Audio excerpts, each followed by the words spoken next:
Hello everyone! Welcome to Ace Attorney Investigations number 2.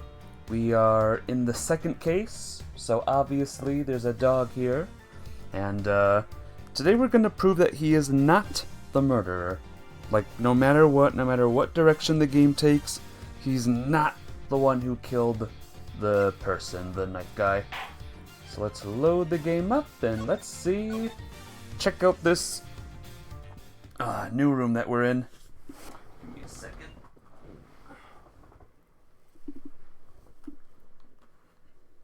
Right, we're in the holding cell of this place. Awesome. Let me get in my chat room real quick. Let me do this real quick. Okay. So this is the night cell. When do you think he was brought in, Mr. Edgeworth? It would have to have been the evening of the 25th, just after the events at the lake. And then at some point he wound up in the prison proper. But how? There must be some evidence here that will point us in the right direction.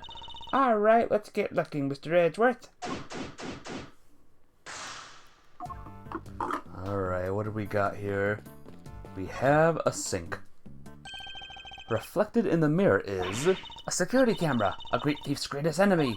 Nothing about this place is very thief-friendly, if I'm being honest. I think that might have be entirely deliberate, Kay. Guard! I'd like you to retrieve the footage from this security camera and review it as carefully as you can. If you see anything out of the ordinary, inform me immediately. Yes, sir. Yes, sir. I must scour the scene and inspect everything that catches my eye. Here's something. Hey, look at this weird piece of paper. There's some sort of grid on it. Let's take a close look. Oh no, deduce? What am I deducing here? Next move, bishop to g2. What next? Rook, no, pawn to g6. I don't know anything about puzzles like this. No, forget it. To the guide I go. Not even gonna waste any time on this. Okay, come on, guide.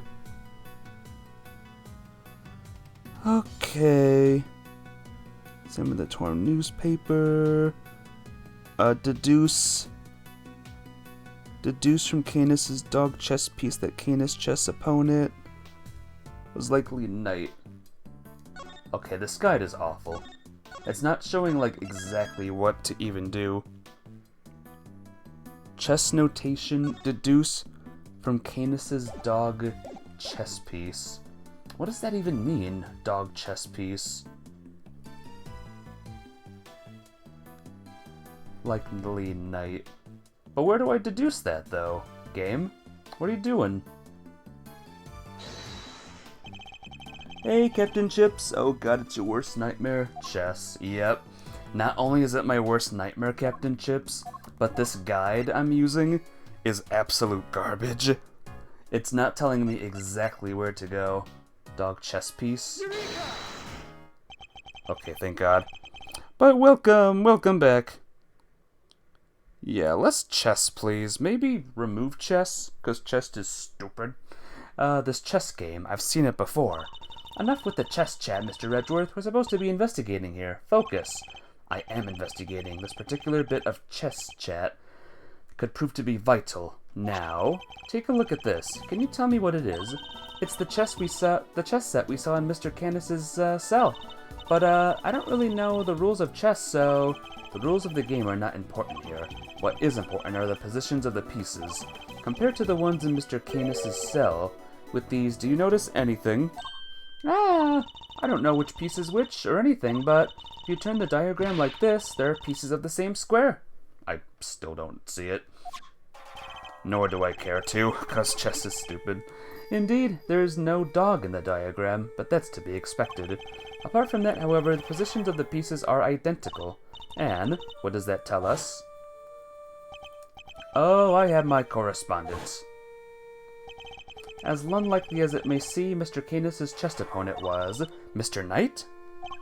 This could be just the proof we need to show that Mr. Canis had a connection to the victim. Hey, Kamek. How you doing? welcome to the stream. How's life treating ya? You're first. The grid appears to be a chess diagram. The victims, I suppose? What's a chess diagram? A visual representation of a game of chess. See how the locations of all the pieces are marked? This seems to be a closely fought contest, but perhaps if this pawn were... No, wait. Not now, Mr. Edgeworth. There's no time to be playing games. Yes, I suppose you're right. This isn't the first time I've seen this configuration of the pieces. It was from a different perspective, but it was definitely the same game. Perhaps it would be wise to take another look at the evidence in my possession. We did already. Yeah, I know jack about chess, guys, so expect me to look up the guide, anything that involves chess. Oh, what's a menu doing here, Mr. Edgeworth? It seems that those held in the detention center are able to choose what they'd like to eat each day. They can afford it, that is. Money makes the world go round, I guess. But doesn't that make life super easy for rich detainees? Well, Kay, bear in mind that the people held in these cells haven't been found guilty yet. Some of them don't deserve to be punished. Quite a few of them, in fact. So you're saying it's fine that people with money don't have as hard a time as off... So you're saying it's fine that people with money don't have as hard a time of it as everybody else? Ark, how did I wind up defending the practices of the detention system? It's crazy. Wow, that's a lot of books. Let's take a look. You'll Left Tomorrow, an anthology, Understanding Animal Emotions, Life as a Pet Stylist. Maybe there was more to Mr. Knight than meets the eye. Sadly, I don't think these were his. They were likely specifically selected and placed here for the detainees, with the hope that they would rather want to better themselves during their time here. A Second Chance at Life, Interviews with a Former Prisoner. These books appear to have been written by current model prisoners and former inmates. Oh, I like the look of this one. 200 Days to Freedom, an escape story. And this one too, Making Money While Serving Time. This facility may have more deeply rooted problems than I thought. Oh, this jail place. 3 copies of 200 Days to Freedom. Oh, you saw 3 copies? Wow. This bowl is nice and spotless, and there are no signs that the toilet paper has been used. Everything seems to be in order with this toilet here. What? Are you serious? Why? What's wrong? There's no door. There's not even a curtain. Whoever designed this place should have thought a little more about the people who have to live here. I think there might be a reason behind the open plan layout. A standard barred window. No signs of it having been tampered with. I don't think there's any chances our killer escaped through here. Aha! Must remember to bring something to saw those iron bars with. As they say, fail to prepare, prepare to fail. But I got the chance to scope this place out. Okay, we're investigating a crime scene, not preparing for your eventual escape. Not your future crime scene. Well, I can leave, but I also can't leave.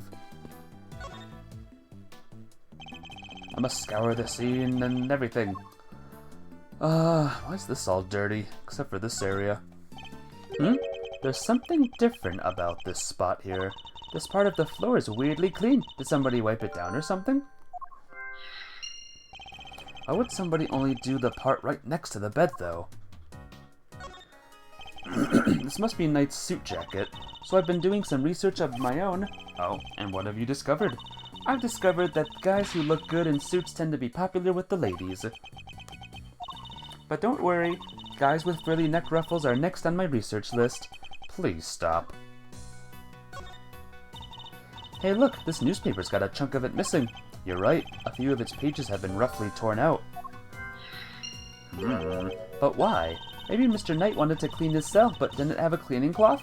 It's not totally implausible theory, I suppose, but who would try to clean their cell? I don't know. This bed doesn't look very comfortable, but that pillow cover is very clean, spotless in fact. I bet this is the kind of bed Gummy sleeps in. I can just picture it. Can't you? No, I sense he's more of a mattress on the floor type. Poor Gumshoe. Gumshoe don't deserve all the sleeping on the groundness that he does. Not seeing anything else to examine, so I guess it's logic time, huh? How many times am I gonna save the game this stream, guys? Make your guesses now! The newspaper cleaned the floor. Duh! This part of the floor has been wiped clean. Maybe he spilled some grape juice. Who knows, but we can certainly imagine what he used to do the wiping. The torn out pages of that newspaper. Why wouldn't he just ask a guard for a cloth or something, though? Perhaps he didn't want anyone to see what he was wiping up. I suppose there isn't more of a Boke and Tsunami routine with Gummy and his very superiors. What does that mean? Yay! I think we're about exhausted this cell. We made significant progress by establishing a connection between Mr. Canis and the victim. This is bad, sir. Is that the guard? The security camera footage, sir. I watched it, and... What is it? Can you show it to us? Yes, sir. I have a small playback monitor with me. Another VHS tape. Then what are you waiting for? Let's see it.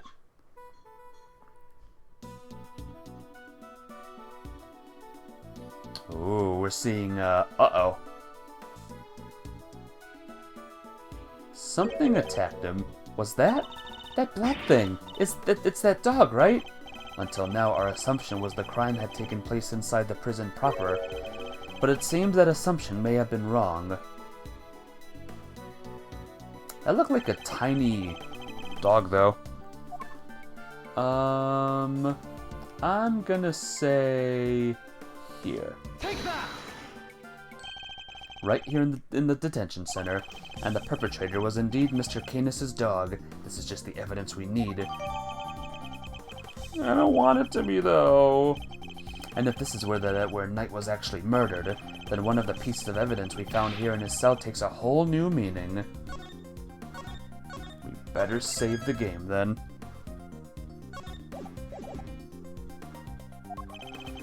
That cell was the crime scene. Which piece of evidence takes on a new, significant meaning? It's been 2 whole days since I played this. I barely remember anything. I don't remember anything, guys. Not the cloth. This, no, chess piece, maybe? Take that! Alright. Bouquet and Tsukomi. Classic Japanese comedy routine. Straight men trying to be informative. The dumbass smart alike constantly making jokes and getting smacked with a paper fan. Oh, that'd be funny. Gumshoe would be fantastic. Boke in a classic style routine. That'd be silly.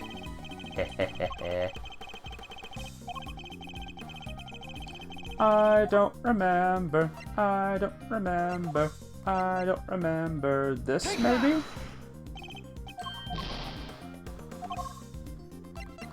Something we found here, he said? The wiped floor. Okay. I don't remember. I don't know. My brain's not working tonight. My brain never works in the first place. When did I last save, guys?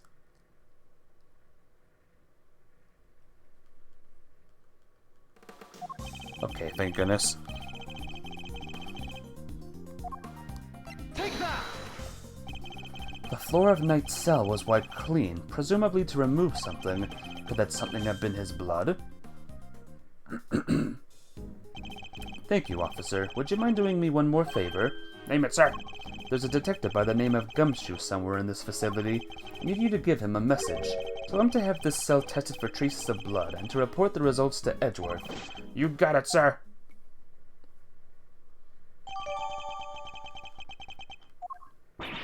Now we can really go after that Canis guy, right, Mr. Edgeworth? No, not yet. We still don't know how Knight and the dog move between his cell and the prison proper. Right, so that's what we need to figure out. What's the play, Coach? Where are we off to? I suspect one of the guards might know something. We should ask those posted nearby and see what they have to tell us. Okay.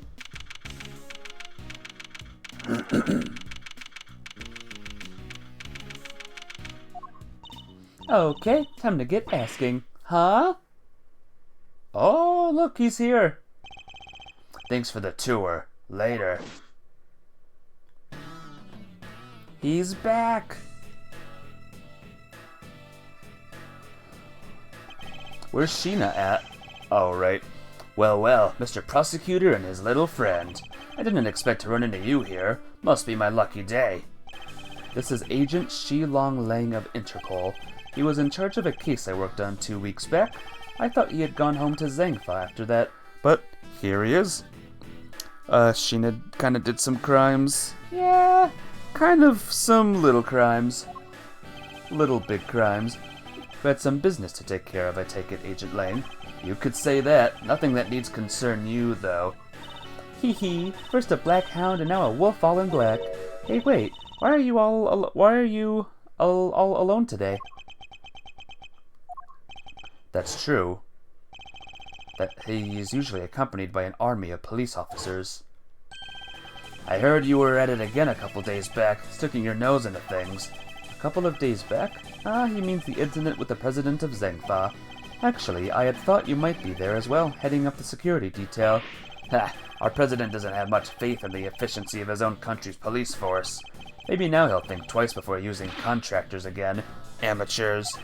Agent Lang doesn't have much faith in prosecutors or the courts to do their jobs right, which is why he's so meticulous about investigating with his hand-picked cream-of-the-crop officers. Indeed, no doubt things would have turned out differently had you and your men have been in charge. My men, huh? Yeah, those guys aren't around anymore. What? They're not? Oh no. It's funny, isn't it? I'm a real lone wolf now. Ha ha ha ha ha. What are you saying, Agent Lang? What on earth happened? I told you, it doesn't concern you. See you around, Mr. Prosecutor. Wow, he seemed not okay. Yes, and I would very much like to know why, but there's nothing we can do about it right now. We'll worry about Agent Lang later. We have an investigation to conduct. Alright, let's start by talking to these guards. Sep. Oh man, I am in so much trouble. What's the matter? You seem perturbed. Oh, well, you see, one of my uniforms is missing. I could have sworn it was right here in my locker. Did it grow a pair of legs and run off somewhere? Where in the world did that idea spring from? Anyway, I hope you track it down soon. I'll be rooting for you. But thanks, I appreciate it. Missing guard uniform. Oh dear.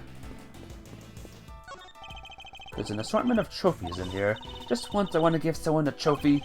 And what sort of award would a great thief hand out? Greatest rope escape, of course. Oh, but if I enter the contest, I guess it'll turn into me handing the trophy to myself. I'd worry more about finding a venue willing to host such an event. I was wondering, have you seen an enormous black dog wandering around here recently? That thing? No way. If I had, I'd... Well, let's just say I'd be a lot more nervous about standing guard here.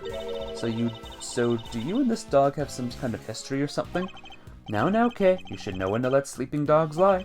By the sound of it, Canis's dog hadn't been spotted on this side of those heavy security doors. Hey, are those my faithful assistants I see before me? Fender, and where exactly have you been? Where have I been? I've been looking for you two. Been searching high and low. Wandering lonely through the prison halls. It was terrible, I tell you. But the prison's over there on the other side of the facility, boss. So listen, I just got the lowdown on some seriously dynamite material. You want to hear it? Right. Seamless. I was chatting with a few of the guards, and they told me something très interessant. Turns out the Bronxster had himself a little incident 2 days ago. Pre-mortem, if you catch my drift. An incident? Simeon told you he came to visit his pal, right? Well, it happens right after they'd wrapped up, when Bronco was being escorted back to his cell. It was just one guard and he was handcuffed, obs. They'd made it back and the guard was taking off his cuffs when the Bronxster clobbered him, knocked the poor guy out cold. Sounds like it might have been the prelude to a jailbreak.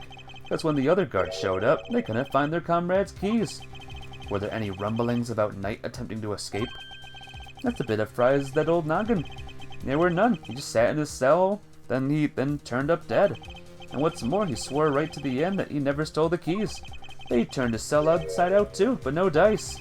The guard who was struck, what did he have to say? Nothing. Poor guy was still out when they took him to the hospital. Word is he's still there. So, there's nobody around to tell us what really happened. Welp! What the? It's you losers. That's all we need. The rich fop. And the judge lady. The weird judge lady. Why are you still hanging around here like a bad smell? Hey there, little buddy. Listen, Miles here is working with me now as an associate. Nonsense. You're all just here to cause trouble and turn my investigation into a fart. Eustace means farce, of course. A simple slip of the tongue. Seems like a reasonably apt choice of words to me. Judge Gavel, great to see you again. I know who you are. You are Simeon Saint's attorney. Guilty as charged. Now that we've broken the ice, how about a friendly... Or not. I'm totally cool either way. Friendly whack to the face. Now, did I hear you correctly that Mr. Edgeworth has joined the defense team? Yep, and me too. We're officially employees of Edgeworth & Co. But a prosecutor is a public servant. You would draw your sword on the goddess to work for personal gain? It's not a problem if I'm not getting paid, though, correct? Exactly. What he said. Miles here is just a volunteer. We're all about the pro bono stuff over at Edgeworth & Co. How wonderful. So you all work without reward. The goddess would surely approve. Yeah, I'm a regular philanthropist. Judge Gavel, I was hoping to ask about the grounds for Simeon Saint's arrest. That information is on a need. Is that a challenge, I hear? No, I was just asking Judge Gavel. I'm always ready for a little verbal combat to show you what it takes to be a real winner. How is it verbal combat if you won't let me speak? Still, this could prove useful. Fine, we'll do as you suggest. Now, if you could begin by telling us why Mr. Saint was arrested. There would be no need for that. Eustace, we should... Now, Gavel, watch and wonder. As I put this pathetic prosecutor in his place, he's going to run rings around me. I think you meant to say that you would be the running rings... That you would be the one running rings around me. And I will, so badly that your ears will be ringing. Prepare to be humbled, Edgeworth. Here we go. You want to know why I arrested that man? It's simple. Simple. I found evidence. Evidence of him all over that thing. How's that for some winningly incontrovertible conclusive proof? And who saw the truth first? Why, me, of course. Winner by name, winner by nature. Where do I even begin? Look at you, utterly lost for words in the face of such mastery. I'll take your silence as yet another win. Honestly, does he ever shut up? You said that you were the one who arrested Mr. Saint, but do you even have the authority to do so, Mr. Winner? Well, obviously it was the police who actually arrested him. But I told them to do it, so I think I claim the credit, don't you? Of course, that's what he meant. This is clearly going to take a while. A shame, really. Given that I'm much more interested in what Judge Gavel is silently thinking over there.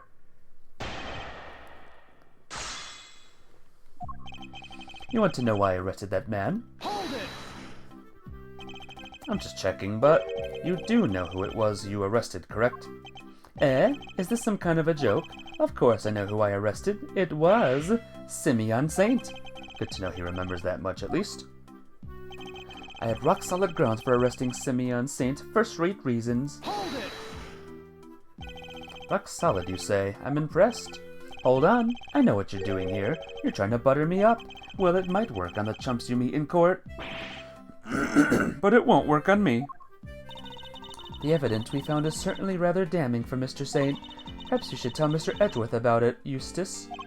Damning is right, and it was on the strength of that evidence that I decided to arrest him. It's simple. I found evidence of him all over that thing. Hold it! Evidence of him was all over that thing? Could you be a little more specific, Mr. Winner? Do I really have to spell it out for you, Edgeworth? I'm hoping you could put two and two together. Stop messing around. The onus is on you to provide a comprehensive testimony. Come now, Eustace.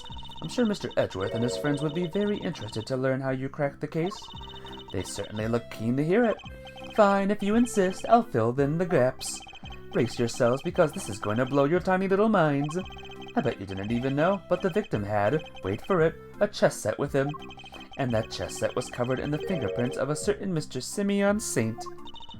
Praise be to the goddess of justice for the insight she offers, and congratulations once again, Eustace. You would not object to Eustace amending his testimony, I trust, Mr. Edgeworth? No, by all means, please do.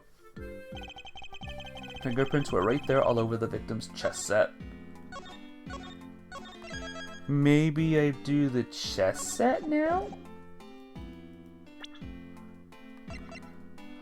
Brought into him, folding chessboard, belongs to knight, request by saint. Objection!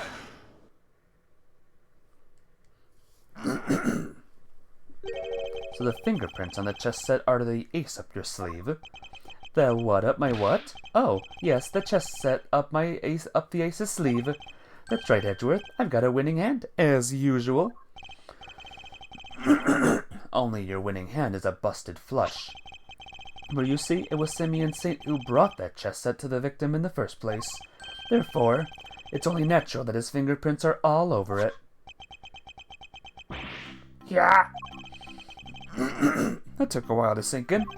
In conclusion, those fingerprints aren't proof of anything, and Mr. Saint's arrest was premature. Premature? The incident took place here within the walls of this facility, and being neither a guard nor a prisoner, it makes very little sense the suspect, Mr. Saint. Oh! Now what? I think you might be the premature one here, Edgeworth. And to think you were the one accusing me of being hasty. Only just work out what that word means. Sure I identified Mr. Saint as a suspect faster than pretty much anybody here. And I won the race when it came to the picking out the crucial evidence too. I'm quick on the draw, you see. But hasty? Not at all. You're right that Mr. Saint isn't a guard or a prisoner here, but he was. Eustace. Judge Gavel. But out, Gavel. I have him right where I want him. Forgive me, Eustace, but if I may, while the particulars of the suspect are indeed fascinating, don't we all have something? Don't we have something a little more impressive to share with the prosecutor? Something more impressive? If you wouldn't mind, Mr. Edgeworth, Eustace made an ingenious deduction concerning the murder weapon. Perhaps you would like to hear it? Yes, of course. That. Well remembered, Gavel. Listen to this, Edgeworth, and prepare to be amazed. Objection! Will this ingenious deduction explain why Mr. Saint was arrested? Let's just say you won't be disappointed. Judge Gavel deliberately diverted the conversation away from my line of questioning. What exactly is she up to? What is Gavel and this kid up to? Fact 1. The murder weapon was some sort of mental blade. Fact 2. Potentially deadly blades are strictly controlled within the prison walls, as we both know. From these two facts, I concluded that the weapon in question must have come from outside. Must have been hidden inside the chess set. That's what I think anyway. And since the only prints were found in the chess set belonged to the victim and the suspect, I'd say it's blindingly obvious who brought the weapon in and used it, wouldn't you? Nothing else his testimony this time is a little more comprehensible than the last. Another winning deduction brought to you by one winner, Eustace, prosecutor extraordinaire. Not exactly strictly controlled? I guess not. More like one winner, useless prosecutor extraordinaire, if you ask me. But how could anyone ever even hide a weapon inside that chess set? Good question. Why don't you take a look for yourselves? Inside the chessboard. Suppose there's only one way to find out. Okay. Oh, there's nothing in here but chess pieces. That laugh is really something. He seems pretty convinced that the weapon was hidden in here somewhere. Better take a closer look. Let's see. Back. Aha. What? The stiff lining at the top opens like a flap door. Whoa, there's plenty of room in there. Indeed. More than enough to hide something like a small knife. Ingenious, no? The killer snuck the weapon in by... Objection! Heh. Huh? What do you mean, heh? Let me finish, will you? I fear you've not been listening, Mr. Winner, or perhaps you've simply forgotten. The detention center is outfitted with a security gate. Huh? I mean, yeah, and? The security gate also acts as a metal detector, Eustace. You must pass through another one on the way to the prison itself, remember? Yes. Yes, that's right. Of course I remember. You definitely didn't. It would have been impossible to smuggle a metal blade through such a gate and into the facility, which would seem to blow a rather large hole in your reasoning, Mr. Wright. Mr. Winner, rather. The gate is only used to scan people. I mean, it's not like there's a guy with 5 freaking wood chisels and a seeing eye dog who's just as much a murderer as his master. Yep. There's that too. But so help me, it's not the dog. I don't care what anyone says. I'm proving the dog innocent. Any item they bring into the facility are only subjected to a cursory check. Cursory check? Are you telling me that the chess set wasn't put through any of the metal detector? It should have been. Alas, it seems the guards have grown a little lax in that regard of late. Oh, guards.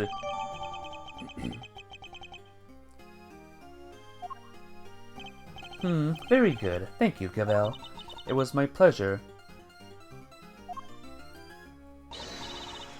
Now, Mr. Edgeworth, if you would be so kind as to begin your cross-examination. Cross-examination? It's like she's holding a trial. Well, no matter. Let's see how well this ingenious deduction of Mr. Winters holds up, shall we? You're gonna be surprised if the dog could wield knives like Sif from Dark Souls? I don't know who that is, but... No, I don't want the dog to. That would be cool, though. The murder weapon was some sort of metal blade. Hold it! A metal blade, you say? And do you have any evidence to support this? Huh? You mean you didn't even look at the victim's injuries? Why am I not surprised, you third-rate? The fatal blow was a stab wound to the neck, and it was delivered by a knife-like blade. That much is absolutely beyond doubt. It appears that they're not yet aware of a certain other piece of information. Yeah, lost for words, are we? Then I'll just keep going. My brilliant deductions don't end there, you know? Only Dark Souls boss. The only Dark Souls boss, it is physically hard to beat. Well, sounds like a boss that I would never want to fight. Among, every boss. The tape. Objection! Nope, too soon. Too soon. Unless there's another evidence that I need to present. Lord knows I don't know what it is.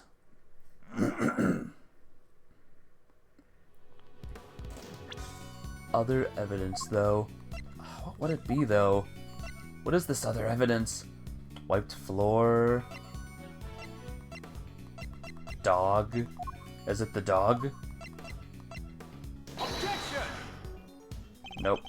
Okay, I'm going to do the dog, and then we'll just press the rest of them. Overruled.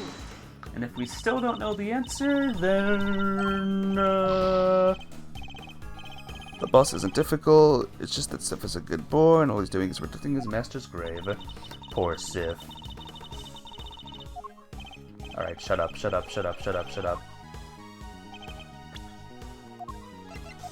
It was the dog. Alright. Time to press everything. It's obviously not this one.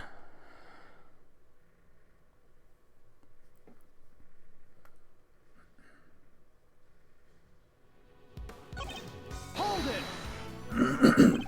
The fact that such objects are strictly controlled doesn't mean they're actually forbidden. Well, no. I mean, some of the prisoners used scissors to cut the animal's hair, and that avenue of inquiry was conscientiously pursued, as you no doubt recall, Eustace.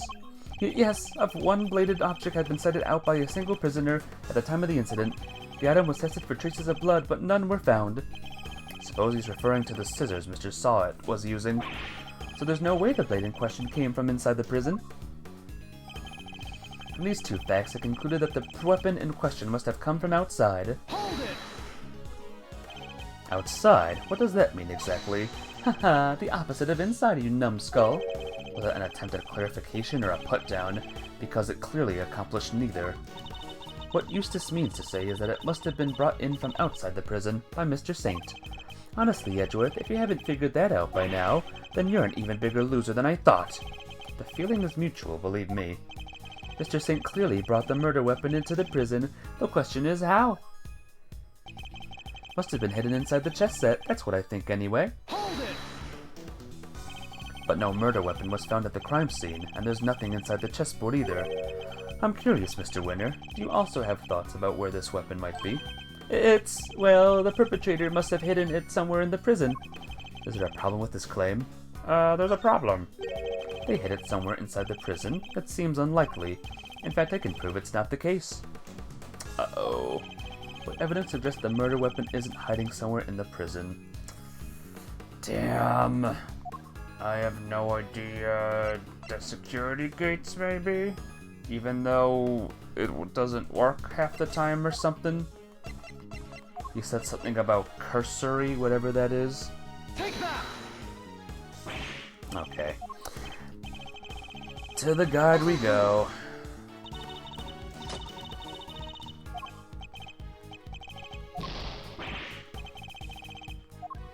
Yep, bad call, Miles.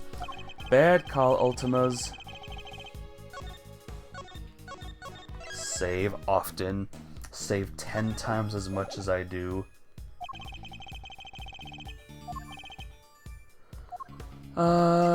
The keys? Take that! Overruled! No idea. I'm so stupid. I just don't know. What evidence suggests the murder weapon isn't hiding somewhere in the prison? Would it be in the map? Is it this? Take that! Nope. Overruled!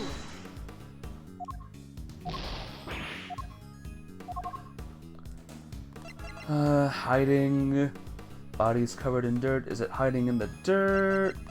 Is it hiding in the glove? Isn't hiding in the glove. How would one even prove that? Videotape, maybe? Take that! Overruled! I'll just do every item until I find the right one, because I have no idea. I have no flippin' idea. It's the keys, duh. Overruled! Did I do the keys already? I don't even remember. Because of the missing guard uniform. Overruled! If anyone in chat has any ideas, feel free to say them. Did I do the security footage? I don't remember. Take that! I'll do it again. Okay, it's definitely not the security footage. 100%. Take that! Nope, not the dust.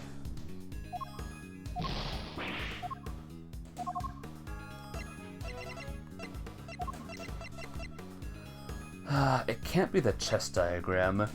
Warden searched the prison for a murder weapon. Oh. It's paper. How can I remember that paper is going on? Not following the logic on this train ride with question we're looking at. The what evidence suggests that the murder weapon isn't hiding somewhere in the prison? Take that! It's the prison search. It's the paper. That requires memory to read the paper.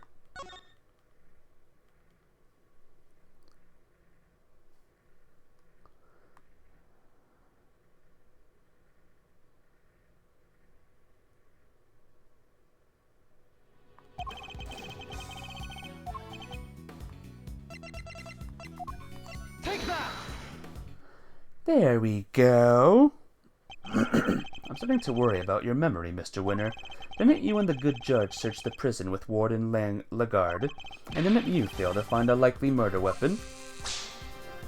Ow. Well, yes, but I guess we just missed it, that's all. Wow, way to undermine yourself. You're saying your search wasn't entirely thorough? You, the so-called winning rookie? Stop making fun of me! Eustace. Calm yourself. Breathe deeply. Do not allow your opponent to get under your skin. You're right. I'm a winner. Why should I let a third-rate loser like Edgeworthless get under my skin? I'll thank you to leave my name out of this. Well, I'm Kay Faraday, and I'm A-OK. Not you two, please. Look, it's simple. Since my first-rate investigation didn't turn up any weapon, it means there wasn't one to find, which leaves only one possibility. The murderer took the weapon with him when he left the prison. That's why we couldn't find it when we looked, obviously. Objection! But what you are proposing is impossible, and this proves why the culprit couldn't possibly have taken the weapon out of the prison with them. This? Take that! More memory trouble, Mr. Winner. Now you're forgetting things you yourself said. Are you making fun of me again? Oh, so you remember what I said. But perhaps you might have been better served, by remembering this. What's that? Wait, does he seriously not remember? It would certainly seem that way. There's a security gate at each of the entrances to the detention center and the prison proper. Coming from the prison, anyone leaving the facility wouldn't had to have passed through both of them. 2 gates, both fitted with metal detectors. Oh wait, now I remember. Looks like he got his memory back. So as you can see, there is no way anyone could have taken a weapon out through both gates. And therefore, there is no way the murder weapon could have left the building. Gah! In which case, Mr. Edgeworth, perhaps you would care to tell us where you think the murder weapon might be? It is still here in the premises. That's the only plausible conclusion to be drawn. But we searched the prison from top to bottom and couldn't find anything. Because you were never going to find anything to begin with. Not when you were laboring under the misconception that it's a blader you were looking for. Yeah, we know the truth about what happened to Mr. Knight. We've seen it with our own eyes. I think a present thing is coming up.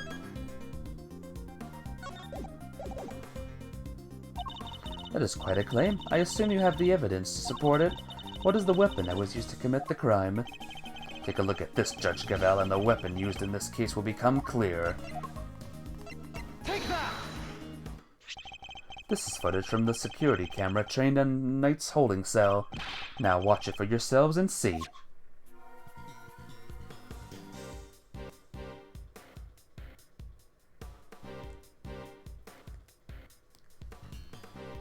Yeah, that looks too small to be a dog.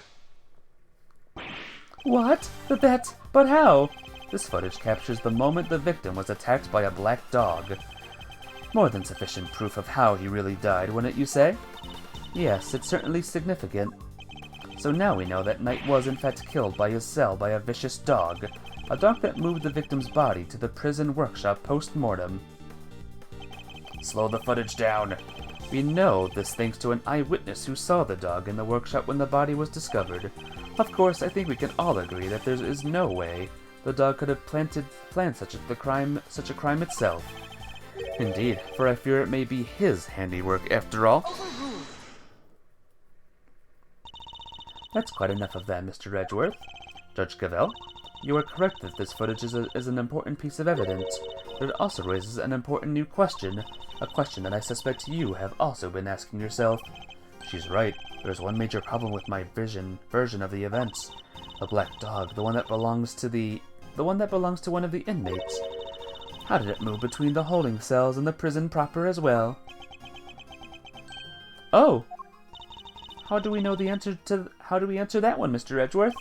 The truth is, I don't know yet. Heh, of course not. Can it, Wonder Boy? You didn't even notice there was a problem. Overruled. Until the defense provides an adequate explanation, the court cannot accept your line of logic.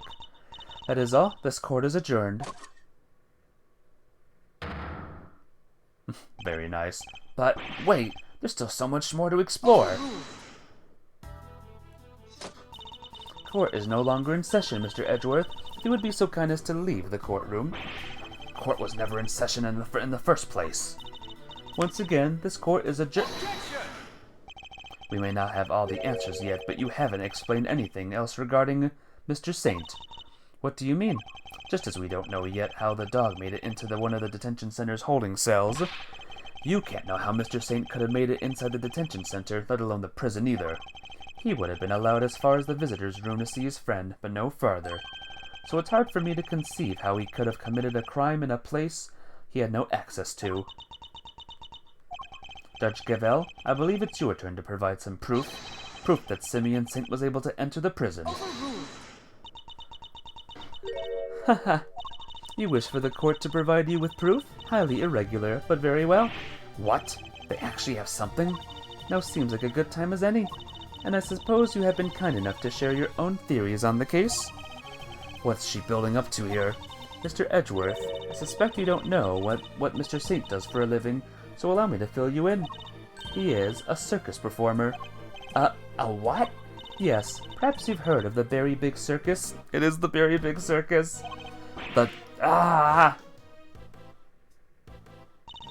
Oh, don't be silly, darling. Of course I was. Yesterday was a very important day, after all. Important in what way, exactly? A big meeting of some kind, perhaps? Meeting? Oh, heavens, no. I couldn't think of anything worse. No, yesterday the circus came to visit. You see it now, I assume. As I am sure you are aware, a show was held yesterday for the prisoners' entertainment. A show featuring animals and performers, performed by members of the Very Big Circus. So, does that mean Mr. Saint? Yes, Mr. Saint was allowed inside the prison as part of that show. A fact that has been confirmed beyond reasonable doubt. No! She held on to that fact until the last possible moment. She let me run with my own theory, and only afterwards did she use it to reveal the truth. Wait. But Gavel, I have him right where I want him. Forgive me, Eustace, but if I may, while the particulars of the suspect are indeed fascinating, don't we have something a little more impressive to share with the prosecutor? That must be why she steered him into a different topic back then, too. Yeah, I got you good, didn't I, you third-rate prosecutor? This has nothing to do with you. Gentlemen, this court is well and truly adjourned. I may offer a word of advice, Mr. Edgeworth. Your conduct as a prosecutor is already in question. You would do well to remember that you were removed from this case for that precise reason. What are you trying to say? That the committee reserves the right to confiscate your badge at any time. Should you wish to retain it, you would do well to avoid crossing paths with us again. Is that a threat? The goddess of justice is compassionate, Mr. Edgeworth, but she is not endlessly forgiving. Oh, and one last thing. You are no defense attorney. Abandon this foolish pretense. Thank you for your concern, but I do not abandon anything. What I start, I finish. Well, do try to remember that the two jobs are not one and the same, and that a defense attorney is expected to develop something of a bond with their client.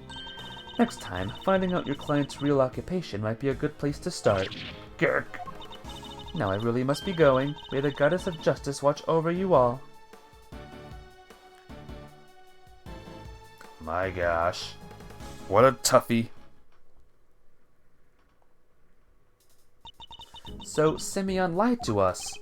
Not just you two. Guy took me for a ride too. What's his deal? Well, you're not having second thoughts about all this, are you, Milesy boy? Sir, Judge Gavel is a tough cookie, but that doesn't mean you can just give up the ghost. The defense never rests, as a wise man once said, and that goes for associates too. Don't worry, Fender. I've no intention of resting. Nevertheless, our assumption that Mr. Saint couldn't have entered the prison has been proven false, which means we'll need to restart our investigation from square one, I'm afraid. You feel Phoenix could absolutely make an appearance in this game? That would be cool. Make it happen! This game, Ace Investigations 2. Come on!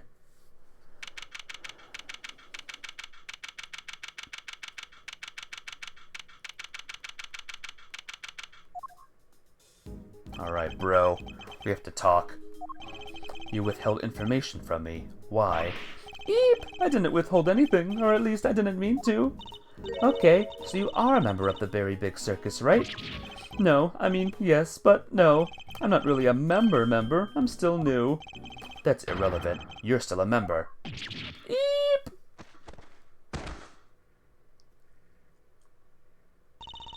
Let's try this again. Why didn't you tell us? because it would have looked so suspicious, me being a performer in the circus show, and me being friends with Bronco. I thought that if anyone found out, nobody would believe I was innocent. Not even you, Kay. I thought I made it clear that I believed in you. But when you stared at me like that, I get so terrified. You're a real smooth operator, aren't you, Miles? Any other client-scaring tips you want to share? You're not really helping, Fender. You're really not helping. At any rate, at this rate, sounds like we really will need to question him about everything all over again. So, what do you do with the circus, Simeon? I'm an animal tamer, kind of. I'm still learning the ropes. That's so cool. You get to train lions and tigers and bears and stuff? Lions, tigers, bears? Oh my. No. Smooth brain operator? Maybe. I'm glad the Wizard of Oz had such a big impact on this game, by the way. I work with this little guy. It's him! It's a monkey! Looks pretty tame already to me. So you're not exactly a tamer, more like one of those old-timey organ grinders. There he is. Now, money. I'm trying to... Oh, you little scamp.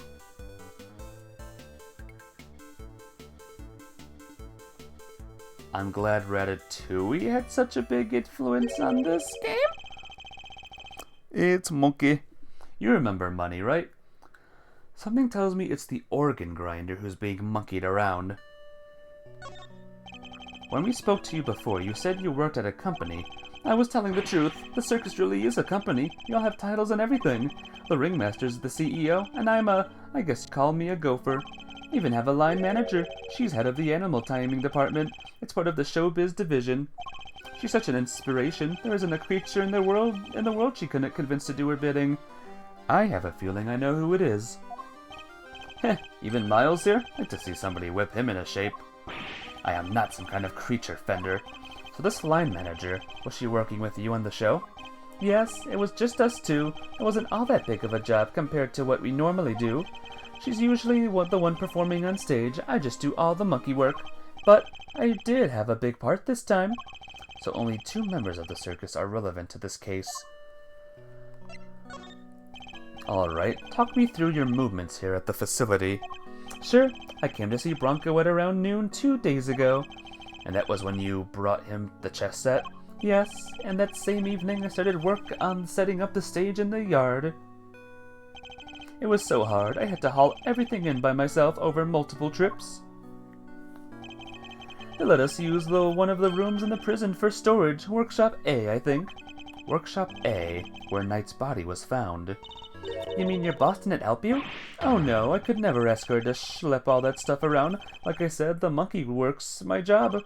Once it was all set up, we did a run-through, and it must have been, midnight by the time I left. Next morning, I was back and ready for the show, which started at 8 a.m., then we performed till 10? So Mr. Saint was the only one of the pair to have entered the room where the body was found, and Knight's body was found immediately after the show had ended. Why were you arrested? Do you have any idea why you were arrested? And why so quickly? I've never seen a guy get booked so fast. Surely even Little Winner wouldn't just pull somebody in on a hunch. Never underestimate the power of an underdeveloped intellect. I think I might know why. When I was moving all this stuff, I went to go see how he was doing. Bronco, I mean. You went to the holding cells on your own? Tell me you had permission. No, it wasn't a formal visit or anything. I just sorta snuck over and hoped no one would stop me. But you'd just seen him earlier that same day. Why take the risk? I've known him since we were kids, when both of us were all alone. He doesn't have any family, you see, just like me. I knew he'd be feeling lonely, and that he'd want somebody to talk to, so I had to go see him. You don't have any family? For a while I had my dad, but he passed away when I was a little kid. Losing one's father as a child, I know that pain all too well.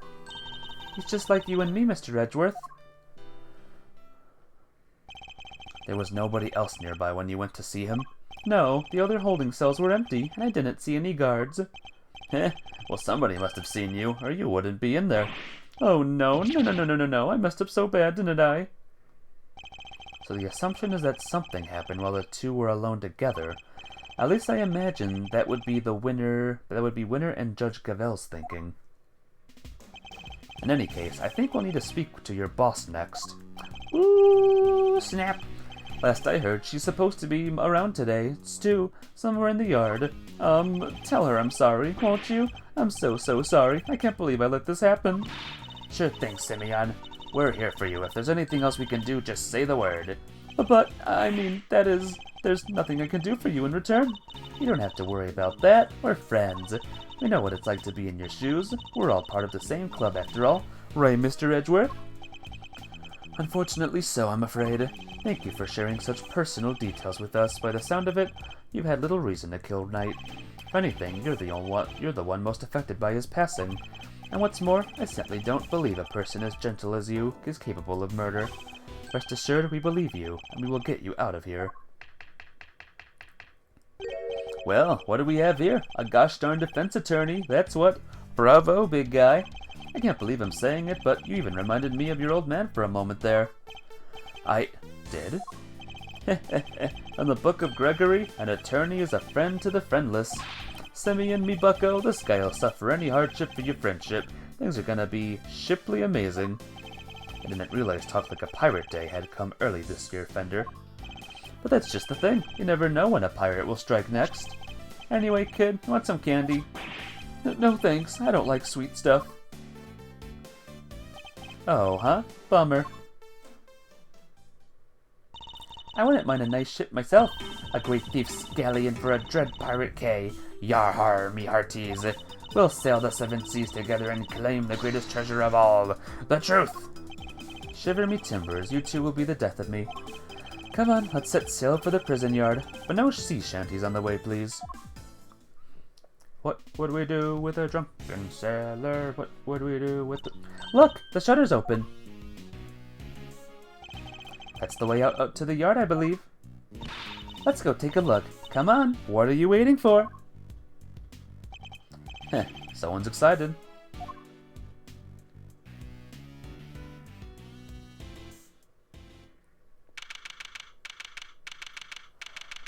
Well, here's the very big circus again.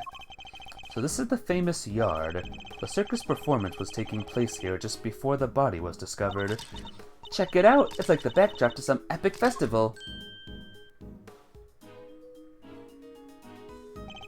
Most of the prisoners were assembled here when the body was discovered, which means that anyone who saw the show has an alibi. Okay. Alright, time to take a look around. Eek! Okay. Oh. Stop hitting me! Help, Mr. Edgeworth! Cease and desist, you beast. Ah, somebody ouch, help, ouch me! Will that hurt getting hit by a trunk? Stay, Isaiah, stay. Who's that? She's back! Aw, you found a new friend to play with. Good for you, girl. Play with? Your elephant nearly ate me. No way, she'd never do a thing like that. Isaiah doesn't even bite, at least not very often. So she does have a taste for human flesh. How did you like meeting a real-life elephant up close? Aren't you glad you did? Yeah, glad I didn't die. But you did have fun, right? Right? There, sweetie. Don't cry. She had a wonderful time, didn't you, Kay? Don't mislead the poor girl, Fender. She did? Oh, I'm so happy. Here, let me make it up to you. How about a hug? Keep your trunk to yourself. Hee hee hee. Aw, another new friend. Isn't this just the best day ever? I am Associate Defense Attorney Miles Edgeworth. Oh my gosh, I am so sorry. I haven't even introduced myself yet. I'm Regina. It's so nice to meet you. I'm Kay, Great Thief Extraordinaire and Mr. Associate Defense Attorney's Great Associate. The self-introduction brought to you by the word convoluted. And your elephant's newest friend is Mr. Fender, the defense attorney. Oh, she's not just any elephant. That's Azia, the Asian elephant. Azia stopped the second you told her to. You really have a way with animals, Regina. Hee hee, well I wouldn't be much of an animal tamer if I didn't. What? So you're Simeon's boss? That's right, Regina Berry, head of the Animal Taming Department, Showbiz Division, Berry Big Circus. It's so lovely to meet all of you. The pleasure's all ours, mademoiselle. Name's Eddie Fender. I'm a bit of an ace attorney. So much for whipping me into shape. Yes, she's perfect. What are you muttering to yourself about, Kay? That positivity, that charisma, that energy. Regina, you make a perfect partner in crime for the great thief Yadagarasu. Great thief? That sounds like fun. My animals and I have stolen the spotlight quite a bit in our time. That's the one thing we don't want to steal. Gotta keep it on the down low, all stealthy ninja-like. But where's the fun without a show? The down low sounds like it might get me down. Bummer. I think we got a fundamental difference of opinion going on here. Would indeed appear that negotiations have broken down. Maybe next time, Kay. Member number 3 of the new Yadagarasu? Sadly, no. Denied, sad to say. Well, Mr. Edgeworth, let's get cracking. Too bad we can't see much of what's beyond the metal fence, though. Indeed, and we're in sore need of information in addition to evidence. Therefore, we should make an effort to talk with any persons of interest as well. Like Miss Elephant here. An Asian elephant named Azia, and one of the Berry Big Circus's many animals. She certainly seems very fond of petting humans, based on what we've seen. Well, most humans. You can't just glare at her like that, Mr. Edgeworth. She'll think you're trying to show her who's boss. You're telling me she thinks I'm one of her kind? No, just that she respects you, I guess. How comforting. Danger, high voltage. I never saw one of these in real life.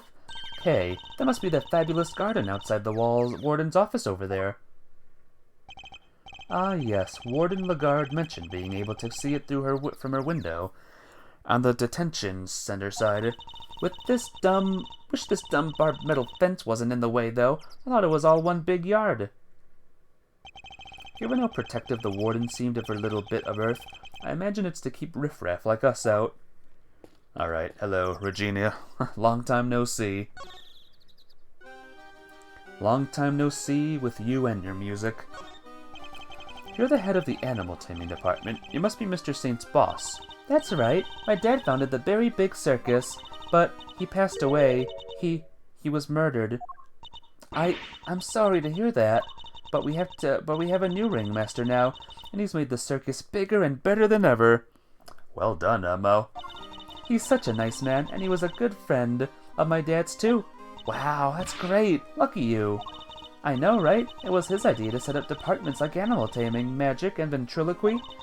Only animal taming and ventriloquy have more than one person right now. But the Berry Big Circus is getting bigger and better day by day. Sounds like you guys are really going places. They're getting on well. I'll leave them to it.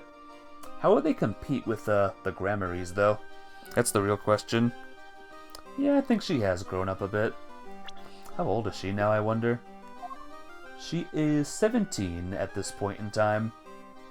Good for you. Can you tell me about the show? Oh, it's a wonderful thing. It even has a story. And not just any story. It's a love story. Isn't that dreamy? It's been a few years since two then. It has. Sounds like a regular riot. So who's the star of the show? Let me guess. You? No, silly. That would be Azia. And she falls in love with none other than Regent the Tiger. It's Regent! He's back too. It's a heartrending saga of forbidden interspecies romance. Whoa, Nelly, I've heard of odd couples, but that takes the biscuit. That's not all. There's a love triangle too. It's so romantic. That sounds pretty incredible, huh, Mr. Edgeworth? So the elephant is the heroine? I suppose there's a first time for everything. And, who's the third wheel? Oh, that would be the big old meaty who tries to tear our star-crossed lovers apart. Oh, what animal do you think it is, Mr. Edgeworth? Given that it's a circus, perhaps a lion? I think a raven would be cool, like the Yadagarasu. Hee hee, nope, it's a sneaky monkey. That's certainly lowered the stakes. Oh, you mean money, right? Nope, again, the role of the monkey is played by Simeon. Money's far too small to play against Azia and Regent, silly. Anyway, the evil villain tries to tear Azia and Regin apart. What will become of the fated twosome? It's so excited, isn't it? What would happen, guys, if crossbreeding happened between an elephant and a tiger? You know what? Just pretend I never said that. What? Wow, it sure is. So Mr. Saint was more than just the little helper he claims to be. Poor Simeon. It'd be terrible if he couldn't perform with us anymore. Don't ever ask it again. I'll try not to. Can you tell me about how you set things up for the performance? Oh, that's not really my area. Simeon took care of all the lifting and carrying. He's such a sweetie. He offered to do everything by telling me to concentrate on the show. I did see him doing something near that wall, though. A well, I recall seeing one behind the stage. I should examine it in more detail. You should have seen him moving those huge cages around all by himself. He's a total hero. Yeah, sounds like something he would do. Weeping all the while. He was going back and forth between the yard here and some sort of workshop with all the equipment. The prison gave us special permission to use it for storage, but he was the only one who went down there, so I don't know much more than that. The workshop must be the one where Knight's body was found. I guess this confirms that Mr. Saint was the only performer to have gone into Workshop A. Well, this sucks. All we're getting is information that works against us. Have to help Simeon, Mr. Attorney. We're all counting on you. Just leave it to us. You may not look it, but Mr. Edgeworth knows how to get things done. And what exactly is he may not look it supposed to mean? Hey, Mafia, what's up? Mafia, look who's back. Do you see the girl in the middle? Do you see her? Do you see her? She's back too.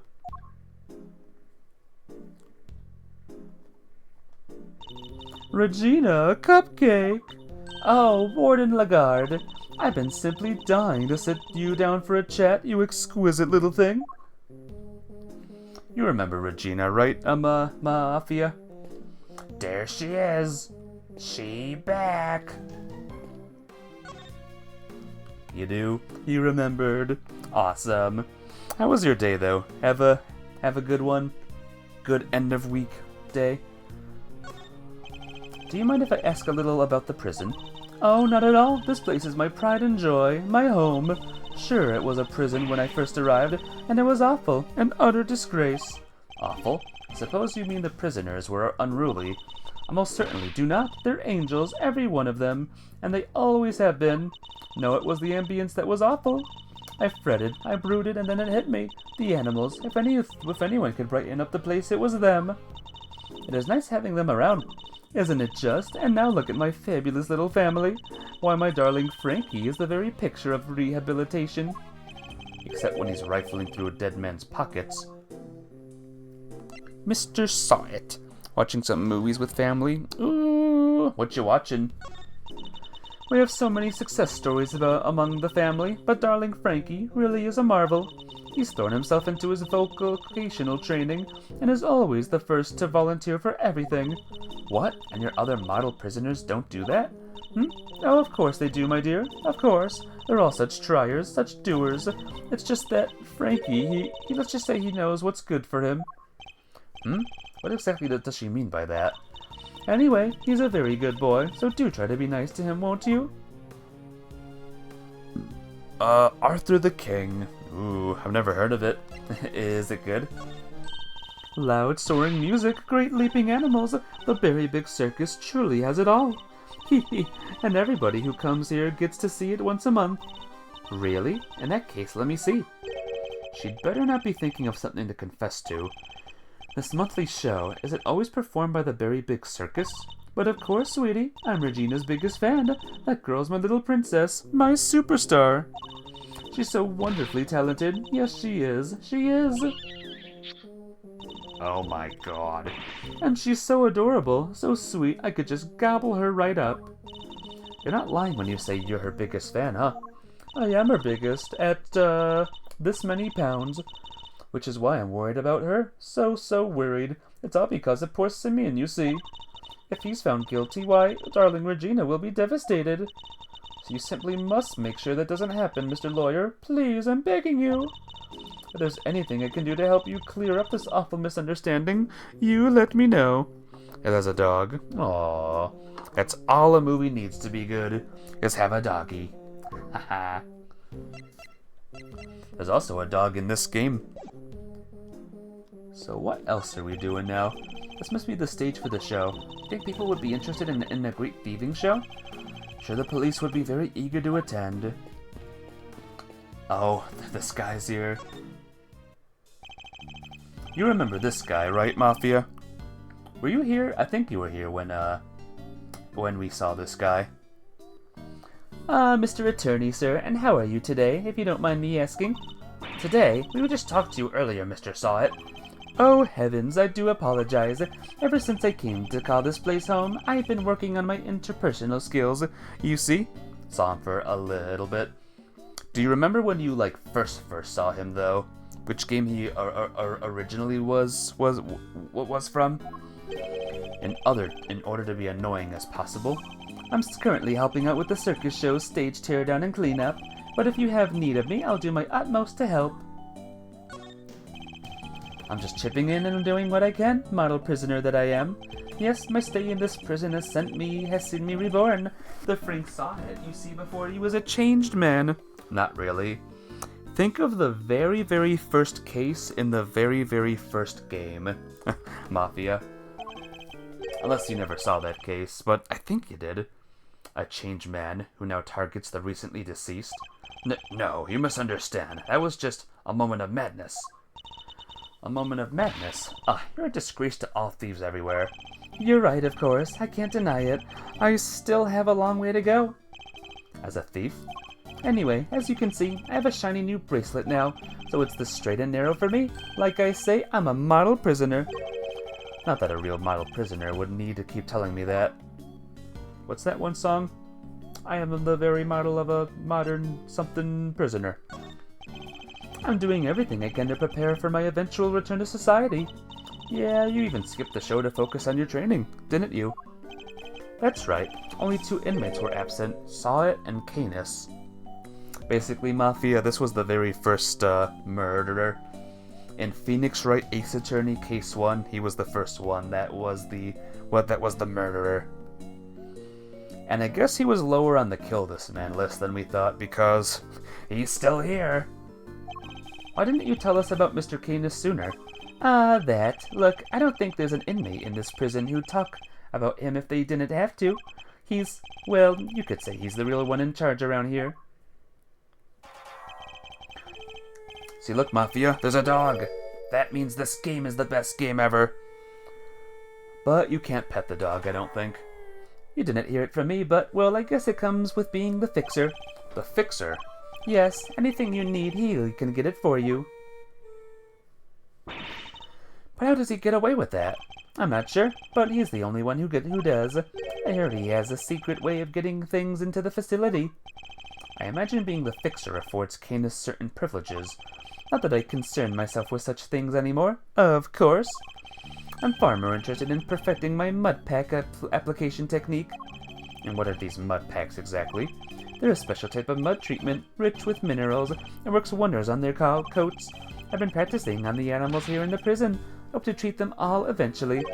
Speaking of mud, that reminds me of a certain piece of evidence. Maybe I should try presenting it to him. Mud? Mud evidence? Mud. Him mud? Nope. Maybe the glove.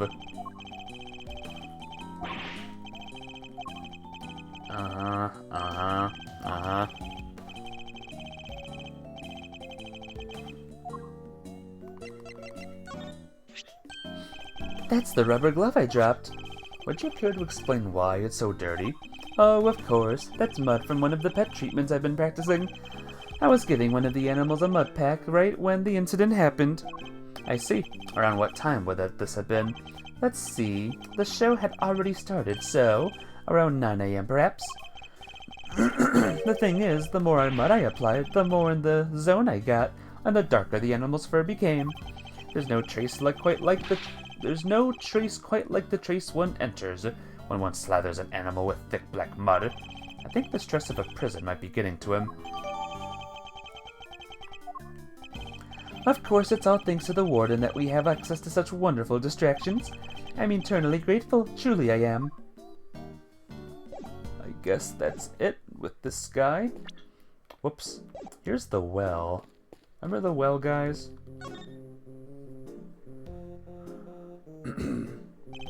A simple, sturdily built well. Wonder if it was the work of the prisoners. Somebody left a bunch of tools lying around. There's a long piece of rope and a pretty heavy-looking weight. Let's see, it weighs 30 pounds. Oh, and there's some pulleys too. Okay, can you stop touching everything in sight? Aw, come on, it's not like I was gonna take anything. What exactly were they being used for, I wonder? Regina, darling, you put on the most splendid show for us yet again. The stage, the stars, and you in particular. My princess, it was simply divine. Hee hee, that's so nice of you. Hope everybody else who watched enjoyed it too. About that, dear, I'm afraid I have something awful to confess. There were some absences, you see. She must mean Canis and saw it. We were 3 members short. Unbelievable, I know. How will you ever forgive me? I'm sorry, but you're saying 3 inmates didn't attend the show? That's right, sweetie. I counted the seats myself. 1, 2, 3 no-shows. And I always make sure there are enough seats for everybody. But Mr. Edgeworth, that's not right, is it? Indeed. As far as we were aware, Mr. Canis and Mr. Sawit were the only ones not present. This doesn't add up. Who was the 3rd missing prisoner, and what were they doing? It seems we need to investigate further. Oh, I was enjoying my chat with dear Regina so much I almost forgot. I must feed the little one. Little one? What? The elephant? Yikes. Oh. Alligator! You're looking as adorable as always, Allie, my sweet. Well, now we have an alligator. Aw, she's so pretty, and what a cute name. Yes, Allie the alligator. Isn't she a darling? She's my favorite, aren't you? Yes, you are. I'm so jealous. Can I pet her? Of course, princess, of course. You're gonna lose your hand. Boy, howdy, these two were made for one another. They look like they'll be busy for a while. Maybe we should, go back inside the prison and check the cells? Yes, let's. Perhaps we can find a clue there as to who our 3rd missing prisoner might be. Okay.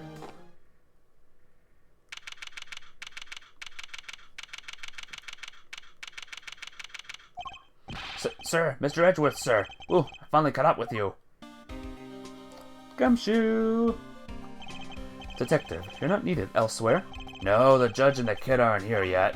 Oh, and I got your message. So you searched the victim's cell. Did you manage to turn anything up? We struck gold, sir. Well, blood anyway. It was right there on the floor. Only in tiny specks, though, but at least it's something. Yeah, it proves that the holding cell was the scene of the crime, right? Not quite. It proves a possibility, but it's not conclusive yet. I thought you'd say that, sir, which is why I ordered some follow-up work. I asked forensics to analyze the blood and see if it matches the victims. They're on it as we speak. Nice work, Gummy. You thought of everything. Detective, I must say I'm impressed. Did you hit your head or something? Gee, don't look so surprised, sir. Let's hope things continue to go in our favor. Alrighty, so that's proof that the murder happened in the detention center, and for our next trick, we'll find out how that dog got over there. Don't worry, you can leave that one to me. Until the kid and his chaperone get here, we've got the whole prison to ourselves. Which is why I brought my secret weapon along. Secret weapons? That's right, a few tools of the trade that I have helped me bust more than a few cases wide open. Behold, the 7 secret weapons of Dick Gumshoe, Ace Detective Extraordinaire. Well, I don't know about you crazy cats, but I'm sold. Miles? Very well, Detective. We'll try using your secret weapons. You got it, sir. Let me run you through the list. Secret weapon number 1, my trusty old metal detector. Detective Gumshoe's metal detector returns. If it's made of steel, silver, or scrap, this little guy right here will find it. So, it detects metal. Very good, Detective. Next up, secret weapon number 2, missile! Missile! Yay, we get 2 dogs! Everyone's favorite crime-fighting canine. He can track pretty much any scent you put in front of him, especially food. He sure is a lot cuter than Mr. Candace's dog. Now for secret weapon number 3. Where'd I put it? Aha! Am I one snapper short of a school, or is that a fishing rod? Don't tell me we're going fishing for clues. No, I mean, I just happen to have it with me is all. I see. Well, onwards and upwards, detective. Let's see what else you have. That's all she wrote, sir. Gummy, you're 4 secret weapons short of your so-called 7. And one of them was a fishing rod. Hey, Sailor for Life. How you doing today? Welcome to more of the Ace Attorneys. How's life been treating ya? Sorry, but that's all for today, okay? I'll, show you the rest next time. Why do you think I call him a secret? Guy just can't go sharing everything at once. That's crazy. In that case, then I suppose the 3 you've disdained to reveal to us will have to do for now. Alright, which one do you want to try, sir? I like the doggy first. I like the doggy. You're doing not good? What's going on? Tell me, my friend. Unless it's a personal thing. You got it, sir. Hey, Missile! Here, boy! Ah, he really came. So what are we tracking? We're trying to find out how Mr. Candace's dog got to the holding cells in the first place. I suspect the same route we used to bring Knight's body back to the prison. So we give the pooch a sniff of the body. And he'll find that route for us. Today's not been your day. Oh no, what happened? Does anyone else smell something sweet? All I smell is the odor of blood. It's faint, sir, but it's there. Almost like cake, maybe? Why would the body smell of cake? Okay, Missile, get a noseful. Here we go. Follow that dog. That's the way to. He's heading for maximum security. Uh-oh, he's going in. And we'll just have to follow after him. Oh no. They won't attack each other, right? Canis and Missile?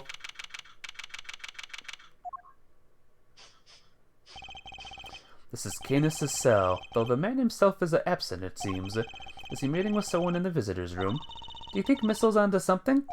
Shh, looks like maybe he is. Ruff. Woof, woof, woof, woof.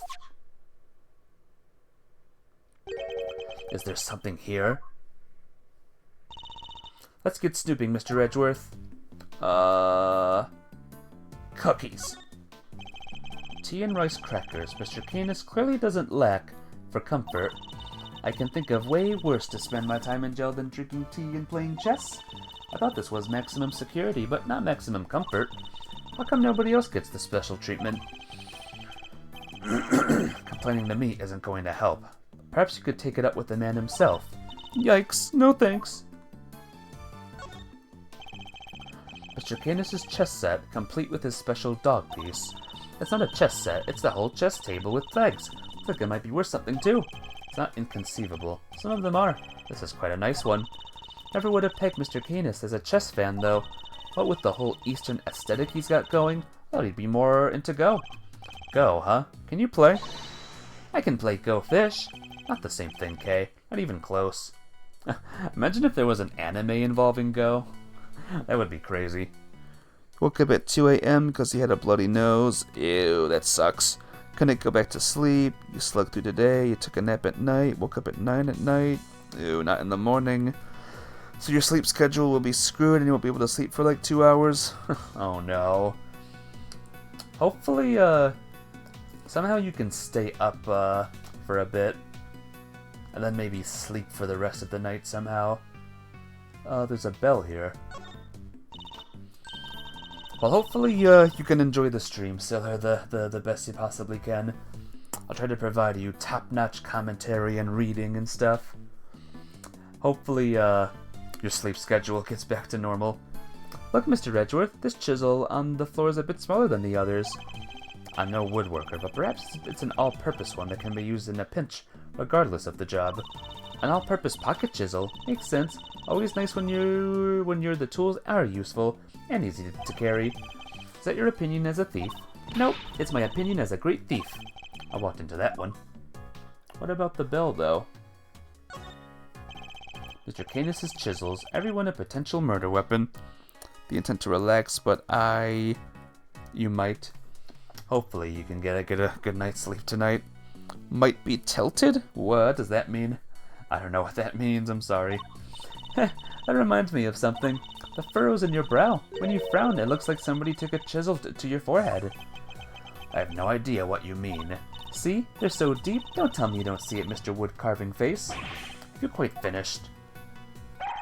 Woof woof! Woof woof woof! What's the matter, boy? Wait, is this cake what you were after? The belt is an interesting addition to a chisel. Yeah. Whoa, down, boy. Stop that. Woof, woof, woof, woof, woof, woof. No, you can't have it. Dogs can eat chocolate. You know that. If you won't behave, I'll just have to eat it myself. Not bad. That's some real outside the chocolate box thinking there. Not sure everybody agrees, though. Gummy! I wanted some. Daring of you both to assume the food in a prison is safe to eat. Well, daring or dumb. Another word for annoyed and on edge. So, you're a bit Edgeworth right now, huh? You're edging and you're worthing as well. So anyway, it looks like it really was cake Missile was tracking. Talk about a waste of time. I suppose we got our just desserts. But the little guy's definitely capable, right? Sure he is. That was just a blip. He'll follow the right scent this time, I promise. Seek, boy! He is like that all the time, tilted as an emotion. Interesting. Lots of woofing here. Oh, I think he's onto something.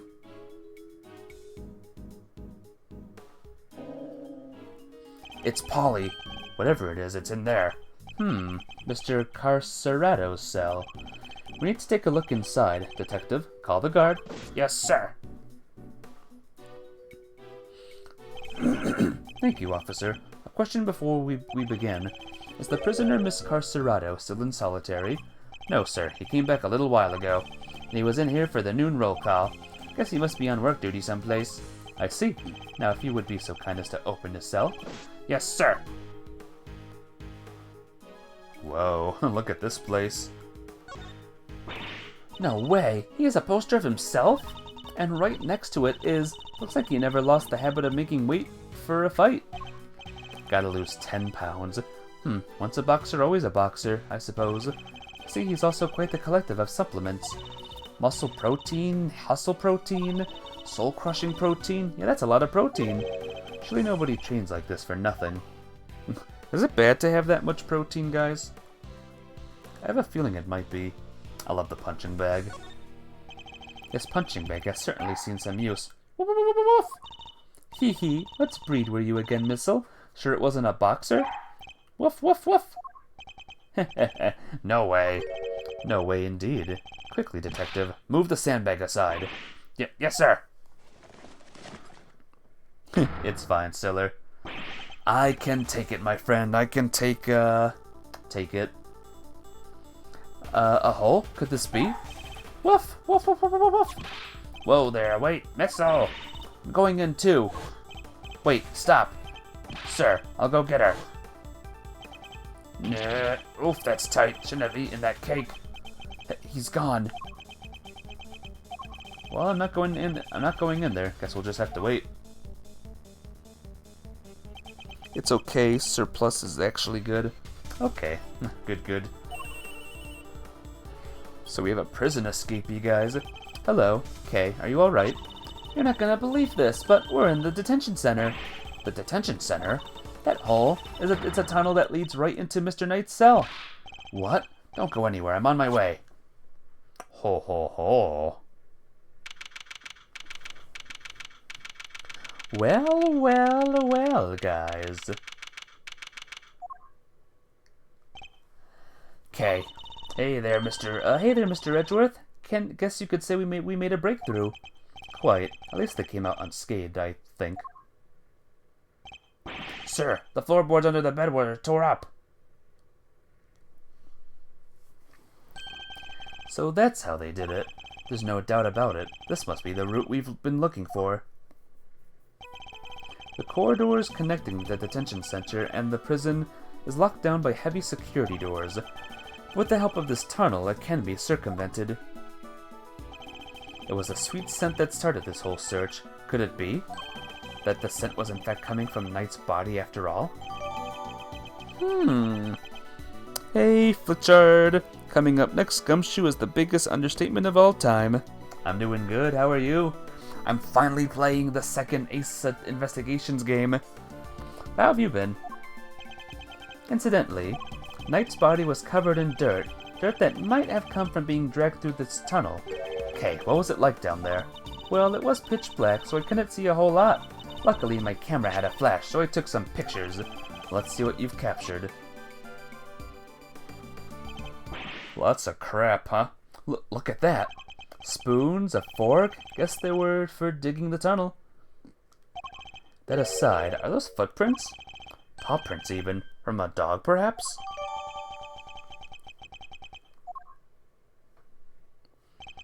Flitchard, I just have one thing to say. I don't want the dog to be the murderer. This is a vital piece of evidence. However, it begs something of a question. It does? Mr. Carcerado has certainly been making uses of this tunnel, which means... Detective, we need to find out where Mr. Carcerado is, immediately.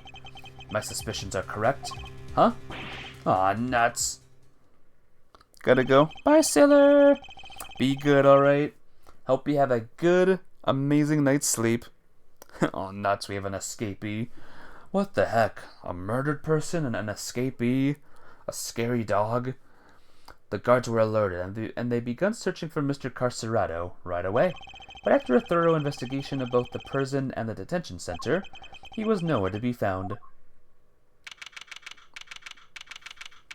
Welp! Did Mr. Carcerado do anything bad in life? Like, is he a murderer? Well, have the police been notified? Yes, ma'am. We just finished the liaising with them a moment ago. They've set up the cordon around the entire facility. Good. The first blemish on a prisoner's spotless reputation is always the ugliest. It won't happen again, ma'am. A rather different Warden Lagarde to the one we've seen so far. Mr. Edgeworth, was it? I really can't thank you enough for finding that tunnel, darling. Sadly, it may have been a little too late. Too little too late. It seems he might have already left the building. I'd say that's unlikely, Warden. After all, there's a security gate at the exit to the detention center. You're not suggesting he simply walked through it. What's to say there was only one tunnel, sweetie? I suppose that's true. Well, whatever the case, there is no time to be standing around chit-chatting. Mr. Edgeworth, would you mind continuing with your investigation? It would be my pleasure. And you three can get back to your posts. Yes, ma'am. Detective, the results of the blood test just came back from the lab. Thanks, pal. Let's see what they have to tell us about the blood found in Knight's cell. What does it say, Mr. Edgeworth? They've identified the blood, and it's Knight's. Heh. Nice job, everybody. Teamwork makes the dream work, huh? We've got Knight's blood in his holding cell, a tunnel a dog clearly went through, and security footage showing Knight being attacked by a dog in his cell. Case closed. We have all the evidence we need. Let's see what Mr. Canis has to say for himself. Canis? Oh, darlings, are you sure? Do be careful around him, won't you? He's as well connected to on the outside as he is in here. Suppose he would have to be, else would the so-called fixture stay in business. The police have been trying to track down his accomplices for the longest time. Even I have had to lend them a hand myself, you know. So that's what he was all about. He's still not talking, ma'am? Even with evidence you borrowed from the precinct? No, and I've tried so many times, I've lost count. What am I supposed to do? I can't send in a blank report. I guess a killer for hire is always going to be a tough nut to crack. You borrowed evidence from the police to help with your investigation, is that correct? Why, yes, sweetie. Everything related to Canis is with me now. Heaven knows how many times I've hauled the secretive scoundrel into my office to talk to me, but no matter what I say or how much evidence I present with him, he simply won't say a word. A prisoner warden conducting interrogations herself, that's irregular to say the least. Let your guard down and he'll devour you whole. Be careful, darlings, you have been warned. Hoo-wee, and here I thought things couldn't get any spicier.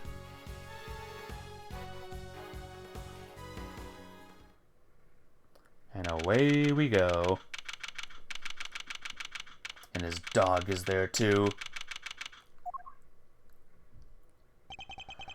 And I just noticed that those two are there. Gosh darn it. Judge Gavel, I didn't expect to find you here. We have been conducting inquiries, which, given that we are in charge of the investigation, is hardly strange. What is strange is that you are still here, Mr. Edgeworth. I gave you a warning, did I not? I told you that your badge was at risk should our paths cross again, and yet here you are.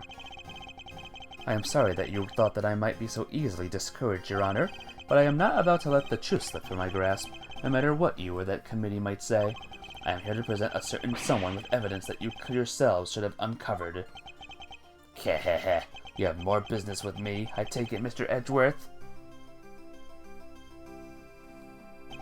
I do. I promised I would be back to prove that you were the killer, and here I am. That should be amusing. Very well, whenever you are ready. Objection! Not so fast. We have some truths of our own to share. First-rate deductions, in fact. Indeed, we are now more certain than ever that Simeon Saint was the murderer, and that only he could have moved Mr. Knight from his holding cell to the prison proper.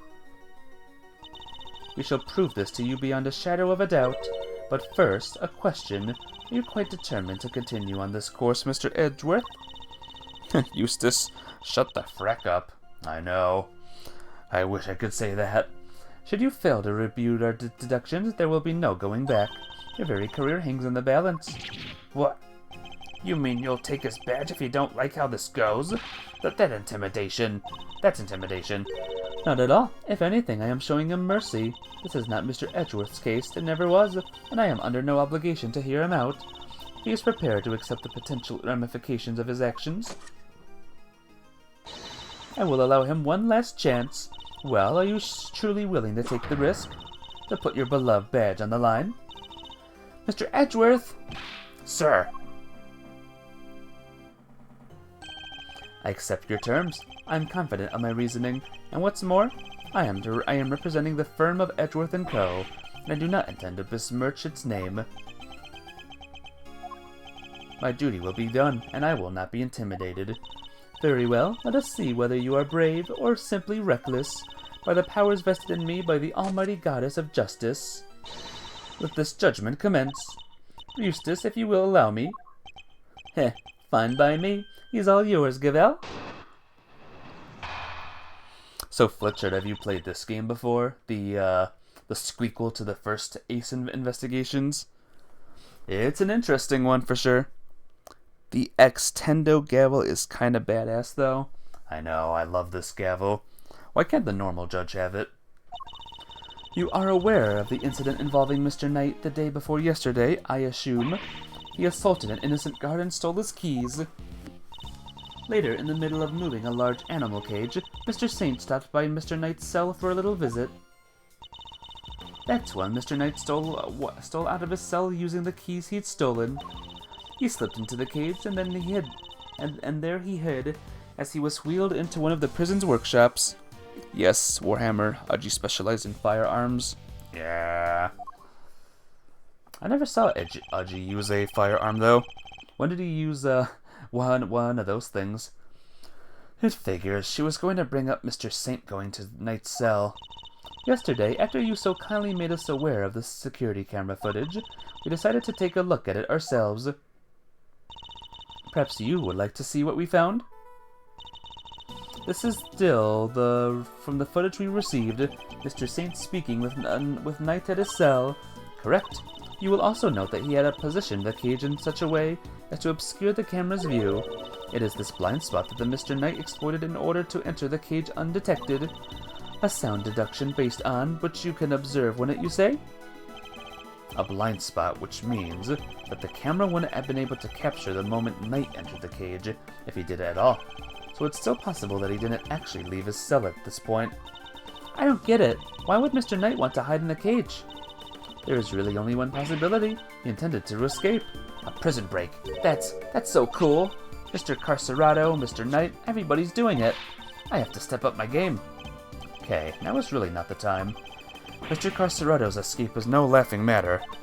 It is my belief that Mr. Saint helped Mr. Knight with his escaped attempt. That is to say, he was his accomplice. Wow, go Simeon. It wasn't a compliment. I understand that the cage was briefly taken to one of the workshops. I imagine that things had gone to plan. Mr. Knight would have remained in the cage until after the show, and then removed from the premises along with the rest of the circus's equipment. Unfortunately for Mr. Knight, Mr. Saint had other ideas. He killed his friend in cold blood. Judge Cavell's argument seems reasonable, but there must be a fault in her logic somewhere, and I'm going to find it. I will admit, Flitchard, I do not know the answers to these, mostly, so I might need your help on some of these cross-examinations, or rebuttals. If you can, of course. You are aware of the incident involving Mr. Knight the day before yesterday, I assume? Hold it! Your Honor, about this incident. You have heard about it, of course. Surely any attorney worth his salt would have his sources. Yes, I am aware of it, of course. I simply wish to confirm. You love helping? Awesome. Then you are wasting both our time. Shall we continue? He assaulted an innocent guard and stole his keys. Hold it! Do you have any proof the knight stole the keys? I can think of no other reason for him to carry out such a brutal attack. Once the guard he assaulted regains consciousness, I'm sure he will confirm our suspicions. Wouldn't be so sure. Perhaps I should press her further on her reasoning. Sorry, but I believe there is a flaw in your reasoning. If Knight had the keys, there was nothing to stop him from leaving whenever he wanted. Why wait for Mr. Saint? There was no need, surely. Let me know if you want a hint. Alrighty. Thank you. He chose the option he deemed most likely to succeed. He stole the keys and hid them somewhere, and waited for an opportune moment to present itself. He had the keys? I am afraid you might have made an uncharacteristic oversight, Your Honor. But Knight wasn't hiding any keys. That has been proven already, and this is the piece of evidence that proves Knight didn't have the keys. Ah, man. Can you give me a clue here? Is it in... Which section is it in? Like this section here? One of these 8? One of these 8? Or one of these 4? I really wish the game would let me save on these moments here. Because I, truly have no idea. The 4? Alright, now which one of these? Is it either this one or this one, Flitchard? Is it one of these two?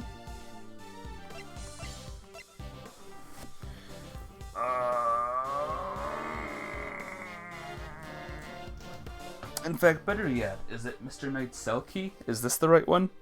The keys were stolen, right? But the game could say, no, it's this one for some reason. Think, if Knight had the key... Oh, there's your first problem there, Flitchard. The word think there. I don't know how to think that well. That's the big problem. What would have happened, what obviously did not? This would not go off? So is this the answer? Let me know, just confirmed. I don't want, damage to happen to my bar. So, if I'm right, I'm right. If I'm not right, then you'll let me know, I hope. If Knight had the keys, they would have been found. So, okay. My guess is this one. Is it this one? Yes or no, right now. Yes or no. That is my guess. Since the key's description says they were not. So, is that a yes or a no on that, then? Yes, okay, good. Take that! I wish the game would let me save on top of that stuff more, though.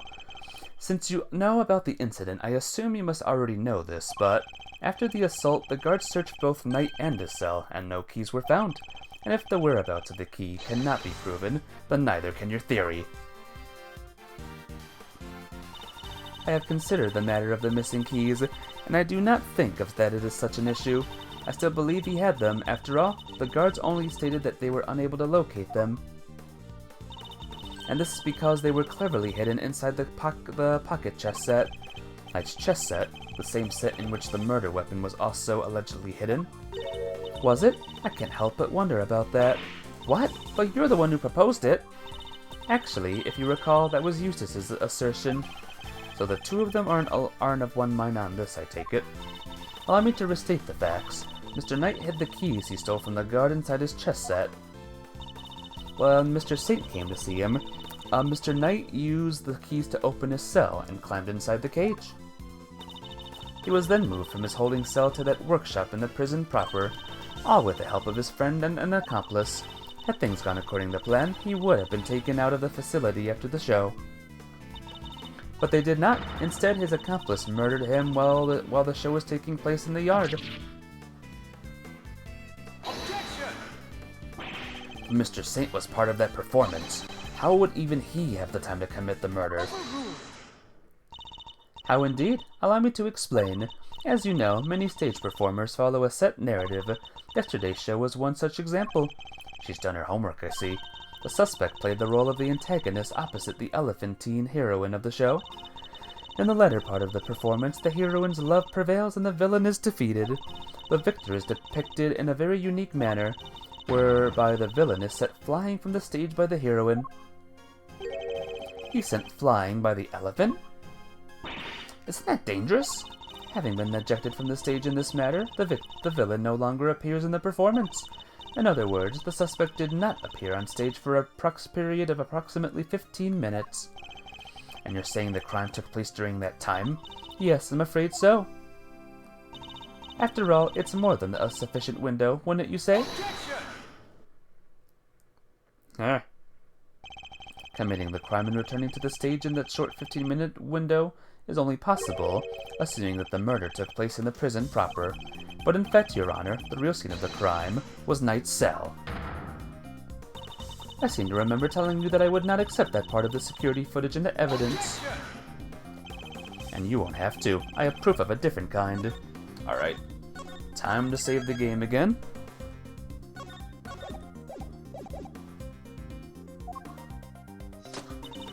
Very well, would you be so good as to present it?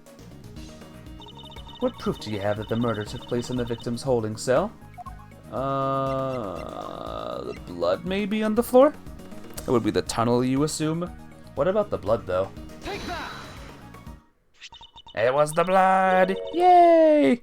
Someone made a mess. Someone cleaned the mess. But then made... I don't know. But someone cleaned the mess. After making the mess. This appears to be a photograph of a floor. Almighty Goddess of Justice, grant me patience. That floor you're so dismissive of, Your Honor, has traces of Knight's blood on it. Yeah, I got her. Traces, you say? Is this evidence reliable? After all, I don't believe you have access to the necessary forensics operatives. Heh, I have my resources. A certain blunt instrument, you might say, but a reliable one. The detective? How very unfortunate for him. Perhaps before you decide to circumvent the law, you might have considered that the committee's influence extends to the police. Oh no, now Gummies' badge is on the line too? Not the first time. Forgive me, detective, I didn't mean to put you at risk as well. I will enter the fact that Mr. Knight's blood was found in the holding cell in the evidence. However... Objection! Yeah, bad luck, idiots. You're really on the edge now, Mr. Worthless. Mr. Winner, I'd forgotten you were there. It was nice while it lasted. I just butted in to tell you that your entire argument is one big inconsistency. You showed us camera footage of a dog killing Mr. Knight in his cell. Are you saying the mutt also wiped the blood up before it left the scene? Uh-oh. What other tricks can it do, huh? A blood-wiping dog? You're a joke. You'd have wiped that blood up, wouldn't you, boy? Yes, Helmut, you would have. What? That was one of the tricks I taught him before our work together was so rudely cut short. He's a very tidy boy, you know. Never misses a drop. Kehehehehe. It wouldn't do to leave any evidence after all. Saved by an assassin of all people. Geez Louise, you couldn't have taught the little guy to shake hands? Heh. Oh, he does that marvelously too, although the way I taught him to do it is somewhat unorthodox. First he bites down hard on the victim's hand, then... La la la la, I'm not listening! I love this. Eustace spots the huge contradiction, but then Canis reveals that it actually is possible. Canis, why? You're outing your own dog. Just incriminating himself now. B-O-55. I did note that last time. So did Captain Chips. I love the name puns in this game. I see. Very well then, Edgeworth. It seems you may have gathered some evidence worth considering. Your understanding is much appreciated. Wait, I'm not done yet. I just thought of something else. Overruled. Oh boy, someone's taking no prisoners. Eustace, would you be so kind as to allow me? All yours, Gavel. Well, do you accept the truth now? The crime took place in Knight's holding cell, and the assassin's dog was the killer. I don't want it to be. Lurk. Alrighty, Mafia. Lurk away, my friend. My position is the same as it was yesterday. Until you can explain how the dog moved between the prison and the detention center, I cannot accept your theory into evidence. I thought you might say that, which is why I'd like to show you something else. Just in case it's wrong. Let's save again. This piece of evidence shows how the dog could freely travel between the prison and the detention center. The hole. Take that! This is... It's a secret passageway. It runs beneath the prison. What? A secret passageway? It was dug by one Mr. Rocco Carcerado, escapee.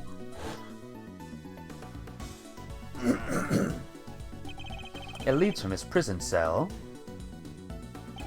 to a certain holding cell in the detention center. Yes, the very one where the victim was being held. How did no one catch him doing that, by the way? Catch him digging all that time? Well, this is certainly a surprise, to think that it was beneath our feet this entire time. Mr. Canis, you knew of this tunnel, didn't you? Because it's the same tunnel that was used to carry out the murder.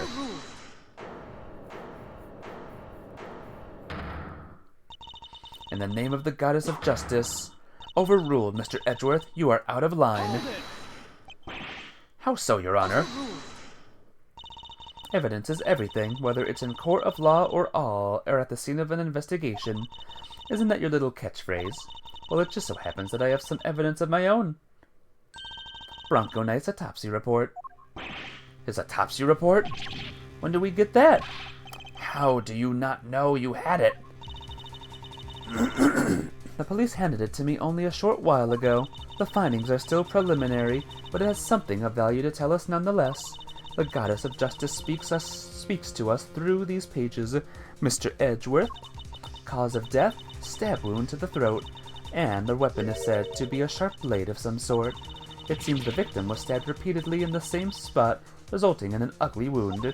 As such, the police have yet to identify the exact shape of the weapon, but its overall nature seems to be beyond question, but it is a bladed metal instrument. In light of the evidence, do you truly wish to continue with your flight of fancy? Or will you now claim that the dog used a knife instead? But that's impossible! That will be all. This court is adjourned. But the tunnel, the paw prints. What of them? Helmut is something of a wanderer. Perhaps he just happened across this tunnel one day, although I couldn't say for certain. I myself cannot wander quite so freely. That would be quite a coincidence, but I can't prove it's not the case either. She sure knows how to keep a secret, huh? Kinda wish she'd kick us in the teeth a little earlier than that.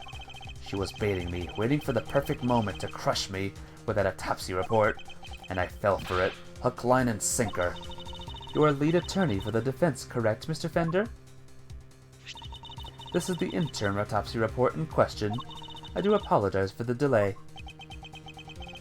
Yeah, no sweat. Thanks for hooking us up.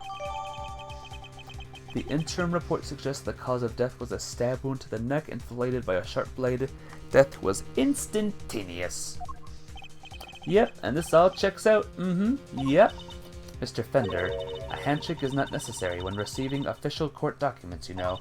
So please feel free to let go of my hand. It's not a holy relic, after all. Was just trying to be friendly, Your Honor.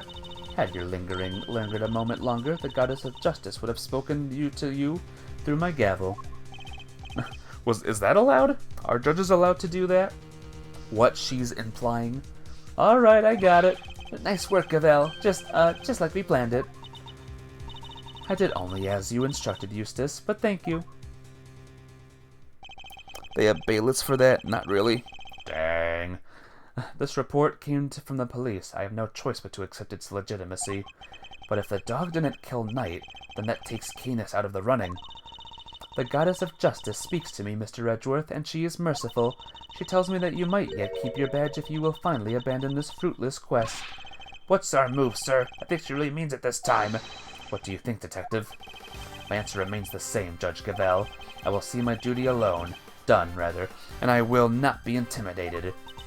Even with how things stand, you still refuse to concede. This may very well be your last chance. Your badge hangs by a thread. Let it fall as if it must. I have something far more important to protect as an associate attorney, my client. The goddess of justice is no doubt saddened by your refusal to accept yet another offer of mercy. Attaboy, Miles. That's what I like to see. Looks like the defense never rests is really starting to mean something to you. Credit to your old man, though. He's the one who said it first. My father. In fact, I could swear I saw Gregory's spirit in you for a second there. He said that you've changed since your days in Von Karma's shadow. I didn't believe you at first, but I'm starting to. Thank you, Fender. Alright, kids.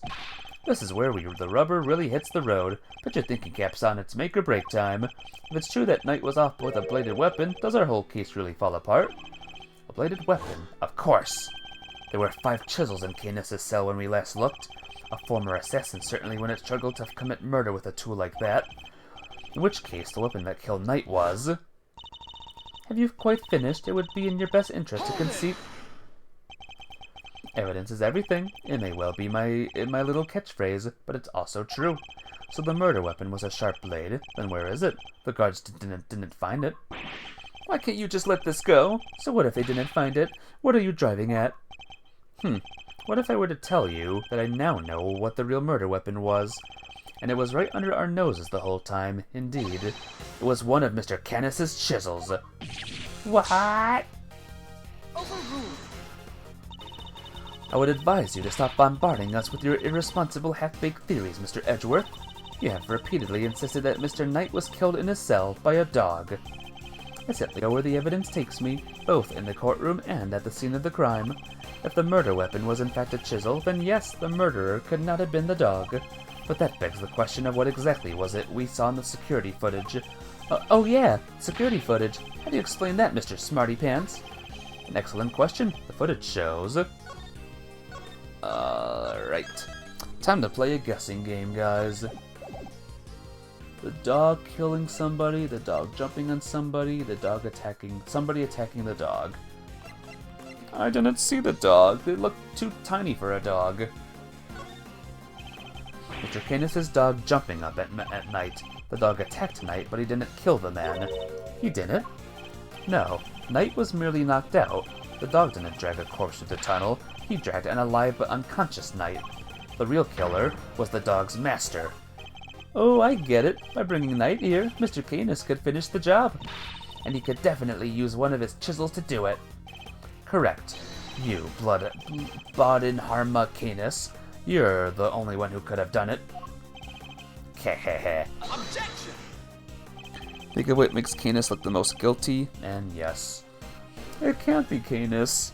I refuse to believe it's Canis. Well, I guess it wasn't Canis, he just was part of it. Did you ever get this on your report card? Refuses to listen, must learn to respect others. You're asking me or confessing to what's on yours? We already searched Mr. Canis' cell from top to bottom, right, Gavel? Excuse me. Yes, we even inspected his chisels, all 4 of them. There wasn't a single speck of blood. Hold it! Why, thank you, Your Honor. You have just confirmed my theory. I have? What exactly do you mean? The last time we were here, there were 5 chisels, not 4. Oh yeah, I remember counting them. Definitely 5. And the one that's missing is the small one, the one that we thought might be a pocket chisel. Mr. Canis, where did you hide that chisel?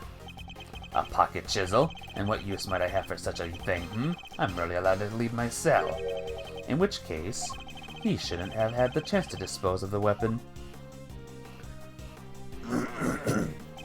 Heh, you've dug your own grave, Mr. Canis. You seem to have an idea where the missing chisel might be, Mr. Edgeworth.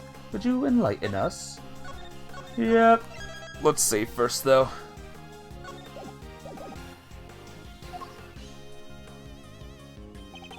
For a man who can't leave his cell of his own volition, Canis can only have hidden the chisel here. In his own place? Take that! Okay, good.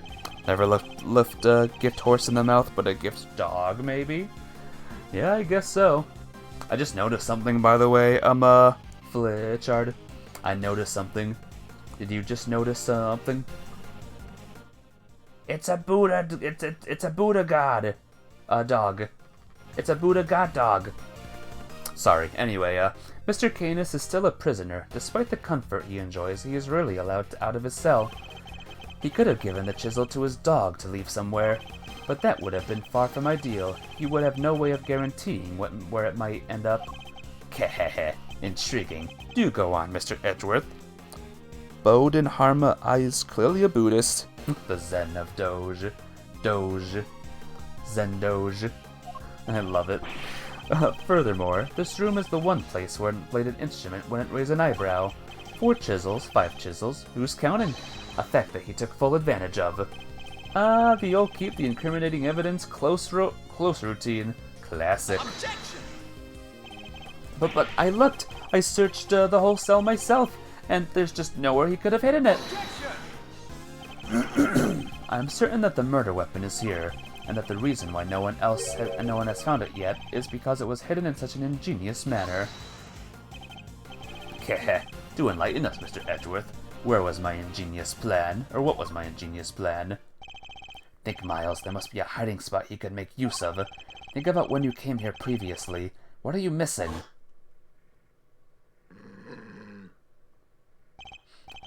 He's not showing us out permanently, right? But let's get out of here! Come on! In the dog? Did he eat the dog? Did the dog eat the chisel?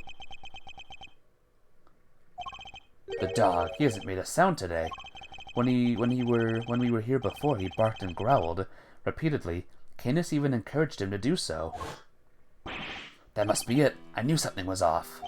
I can hardly believe it, but I think I know where he hid the murder weapon. Giving up already? Keh. I expect more of you, Mr. Edgeworth. Hold it! As well you should. If you would give me a moment. This piece of evidence shows where you hid the murder weapon. Crap. On the dog's collar. Question, which evidence says dog's collar? Not this. Is it this, do you think? Is it this? We have to present evidence. But none of this evidence says dog's collar, though. The dog. The Doge. Take that! Your dog? He seems unusually quiet today. Oh yeah, unlike last time when... Mr. Canis, if you would be so kind as to open Helmut's mouth. Oh, come on now. He hasn't barked because he is a well-behaved boy. I had to order him last time. Then order him again, this instant. It's not like we're asking for the world, Mr. Canis. Or do you have something to hide? If you insist. Come on, Helmut. Open up. Ah-ha-ha. Well. What? What?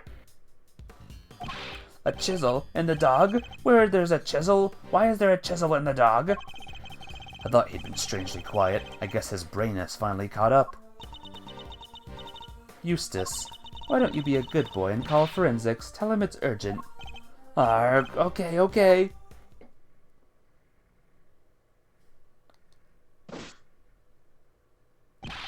Our findings are as follows. Traces of blood were detected on the chisel. What? Not such a half-baked theory after all, was it?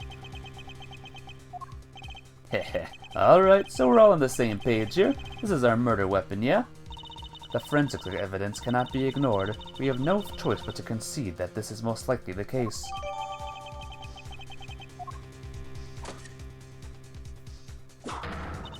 Mr. Canis, in light of the discovery of the murder weapon, the court demands that you explain yourself.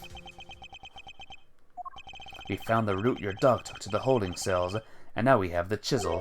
How do you propose to talk your way out of this one? Kehehehe. You never fail to entertain, Mr. Edgeworth. Why does he always laugh like that, even when it's not funny? Poor Helmut. How could they suspect us? You leave me no little choice. I shall simply have to share with you the truth.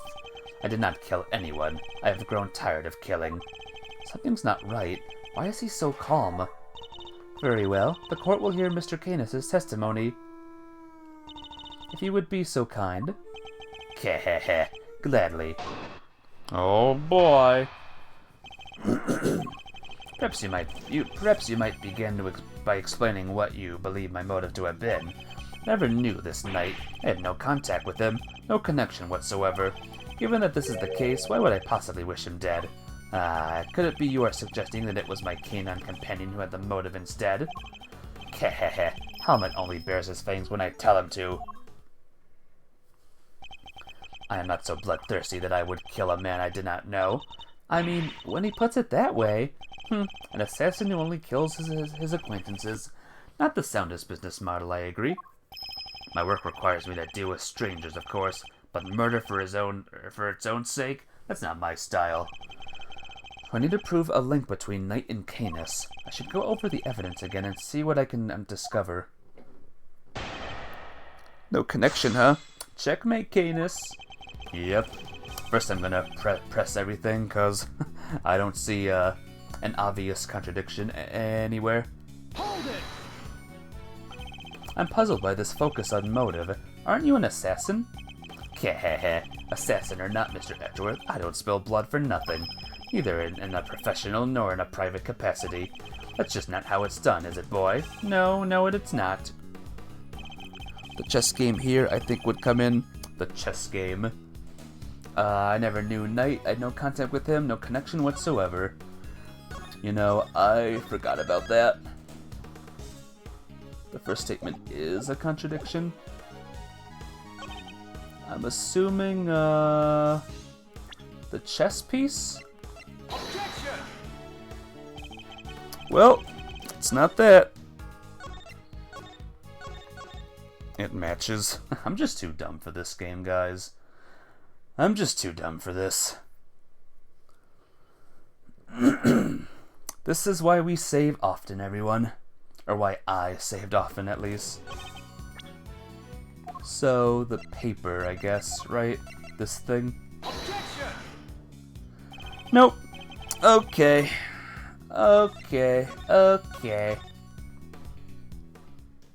It's obviously not the chess or the piece of paper, so onward we go with pressing.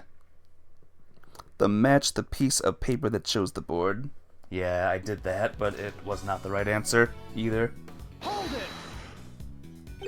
I didn't know who he was. That's quite unlike you, Mr. Canis. You overestimate me, Mr. Edgeworth. Perhaps you had a harder time putting me in here than I had realized, but I am no master criminal. That said, you are no run-of-the-mill prisoner either. You're the fixer, correct? I find it highly unlikely that a man in such a position would have no knowledge of the new detainee at all. Then you have a rather inflated idea of my position, and my connections, yes, but I am not all-knowing, and I knew nothing of Mr. Knight. Maybe the second one here? The second thing is the piece of paper. Present. Piece of paper. Objection! There we go. It was the second one, not the first one. The second one. That's the right answer. You're getting sloppy, Mr. Canis. You may have trained your dog to clean up your mess, but some things still require a human touch. We found this in the victim's room. It's the record of a game of correspondence, chess. What's more, the game depicted matches the game laid out on your board. Oh. What? The number of possible games have been calculated to be 10 to the power of 120. Then that's on the low end. Wait, so that's 10 times 10, 120 times over, right? 10, 1,000. I give up. I mean, what do you even call a number that big? A vanishingly unlikely coincidence, that's what. Now, tell us why you killed Knight. Unless that is you would prefer to explain the coincidence. Heh, heh. Well, they do say the truth is stranger than fiction. It is, as you say, a coincidence. But that's totally impossible. We just proved that. A coincidence of a different kind, child. I never imagined my correspondent was the victim, you see. And yet here we are. Helmut is as surprised as I am. Aren't you, Helmut? Yes. Yes. I suppose there's nothing for it but to finally tell the truth, boy? The other prisoners had all gone to the yard, you see. There was a show of some sort, I believe. Here I was, minding my own business, when in comes Helmut, dragging a corpse of all things. Keh, I had quite the shock, not less because the murder weapon was still in the poor fellow's neck. Of course, I was none too keen on becoming a suspect, so I had Helmut take the body to the workshop. Once there, he removed the murder weapon and brought it back to me, just as I had asked. The dog pulled out the murder weapon in the workshop? Indeed he did. Removing it here would have made an awful mess after all. You know something. That makes total sense. Remember what Mr. Sowett said, Mr. Edgeworth? That huge black dog had sunk his terrible teeth into the victim's throat. What did you just say? It was hellish, utterly hellish. That beast, that awful beast, he killed him. I see. So what Mr. Sowett actually saw was Helmut removing the murder weapon, then? Precisely. I can't say I was a little disappointed that he was spotted, of course. Silly boy. It's not like you to slip up like that, is it now? And there you have it. That is about all there is to tell. I did not kill the man. At most, I am responsible for the removal of the weapon. Now, will that be all? Poor Helmut is growing restless. Objection! Sorry, but if you could entertain us for just a little longer, Mr. Canis. Fender? No offense, Paleo, but I don't think you've quite told us everything. I'm sure we'll all like to know why you thought you needed to pull the chisel out in the first place. He's right. It makes sense that he would move the body to avoid suspicion, but Canis had no reason at all to recover the murder weapon. So the mute one isn't as dumb as I thought. Please answer the question, Mr. Canis. It was because of the bell. The one attached to the chisel, and the one around Helmut's neck. Have a very distinctive design, if you will. Of course, they were something of a trademark of yours, were they not? I don't get it. How does that even work? Bodenharma Canis, the blind butcher. His appearance was always announced by the sound of bells. He's giving himself away, though. The last sound his victims would ever hear. Kehehe, you flatter me. Though it's been some years since you last saw one of them, you remember them well. Your knife and its attached bell were one of the pieces of evidence seized in our case against you. Yes, it was but one of my bells, one of only two in existence. Just two? Two and only two. One for my knife and one for my beloved Helmut. Exquisitely crafted, utterly unique. My ears are my guide after all, and I must be able to use my tools, precisely. Of course, as you said, the knife had long since been taken from me. Bodenharma Karma, the sound of one's own assassination. Is that like the meaning of that name there? The sound of one's assassination. When Helmut brought the body to my cell, I was rather surprised to hear a familiar sound. At first I was sure that my knife had been used to do the deed. But no, a chisel, an ordinary chisel. Certainly no assassin's blade. Nonetheless, the bell would have suggested my involvement. Compounding the matter is the fact that I am the only person in this prison permitted to use such tools. It was clear that I would become the prime suspect, and so the chisel had to be removed and hidden. Hold it! Oh, the music. That's the name of it. That's pretty cool. I'm liking this music a lot, actually. You still claim that all you did was have the dog move the body, that you had nothing to do with the killing? How could I? I told you, the chisel is not mine. You need not take my word, Mr. Edgeworth. Why not have it checked for fingerprints? Eustace. Huh? Me? But I don't know how to check for prints. Get forensics. Oh, right. Sure thing. Ow. We got 'em. Fingerprints. They're Mr. Knight's. And Mr. Canis's? Nope. Just Mr. Knight's. Oh, and forensics said there's no sign of any prints having been wiped off. Only Knight's fingerprints. This isn't good. Should I get them to check again? Keh. Now do you see? I have never so much as touched that chisel. Helmut carries it in his mouth, that is all. Therefore, any prints must belong to whoever had it last. Arg. So the murder weapon belonged to the victim? Oh, that's not helpful. As I said, I have not touched the chisel. Therefore, I cannot be the killer. Or do you wish to suggest otherwise? Grr, I've got nothing to counter with. But what could this mean? Is he not the killer after all? Is he actually telling the truth? No, he can't be. I am sure this goes without saying, Mr. Edgeworth. But if you do not find a solution to your current predicament, and quickly, I will have a little choice but to relieve you of your badge. Even my patience has a limit, and I will not tolerate you throwing this investigation into chaos. Am I clear? You've done it now, sir. She's serious. I hate to admit it, but the fingerprints turn everything on its head. Without more evidence, I'm back to square one. Wait, something doesn't add up. A few things, actually. What would Mr. Knight have needed a chisel for? He can do a lot with a chisel, child. Break out of prison, for one. Alright, then how did he get it in here? There's no way the guards would let him bring a super sharp tool in with him, right, Mr. Edgeworth? The dog killed the dude. This is a logical conclusion. I don't want it to be the dog, though. It's not the dog. We will not blame the dog. Unless it is the dog. Hey, hurt to Mr. Edgeworth. You can't stand us there hemming and hawing just because of a little setback. The important thing is finding the truth, you know? Doesn't matter how we get there.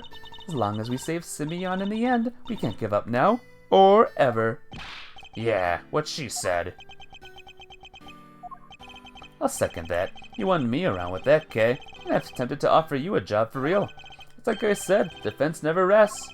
Or rather, like your pop said. What do you think lies at the heart of those words, Miles? Any guesses?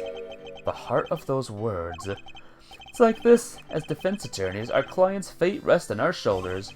We're the only ones they can turn to. Simeon's our client, and we're the only ones who can save him. So we can't rest, not while he's counting on us. Not about to turn my back on your old man's legacy. Are you? I'm an associate with the defense now. No, I'm an associate with my father's firm. That's the role I have chosen, and that means that if I fail to save my client, I have failed in my duties.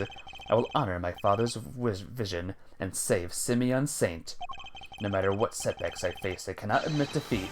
If one path is blocked, I must simply find another. There we go. That's the Miles Edgeworth I know. Let's find that new path forward. We can start by trying to figure out how Mr. Knight brought that chisel into the prison. Right. How would Knight have managed to bring a chisel in here? Oh, gosh darn it. Is this the right answer? Fletchard? If this is not the right answer, which section is it? Would it be in?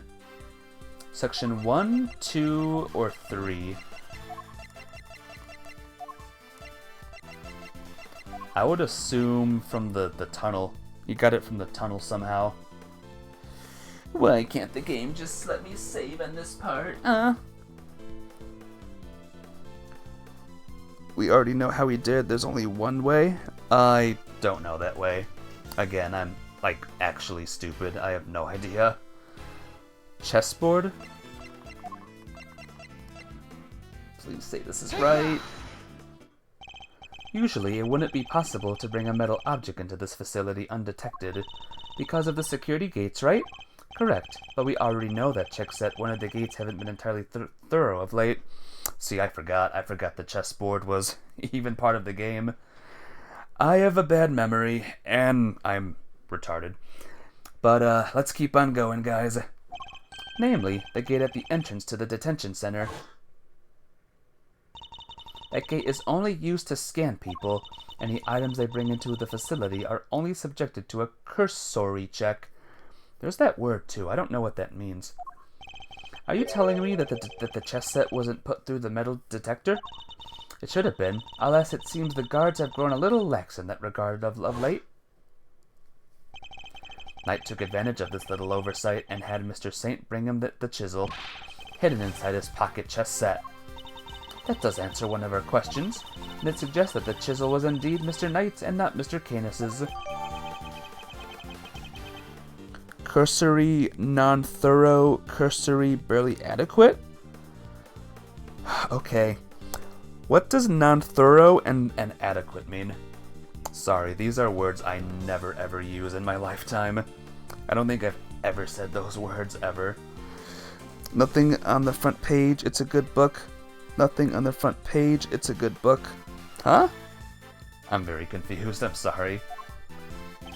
However, we still have that one rather pressing problem to address.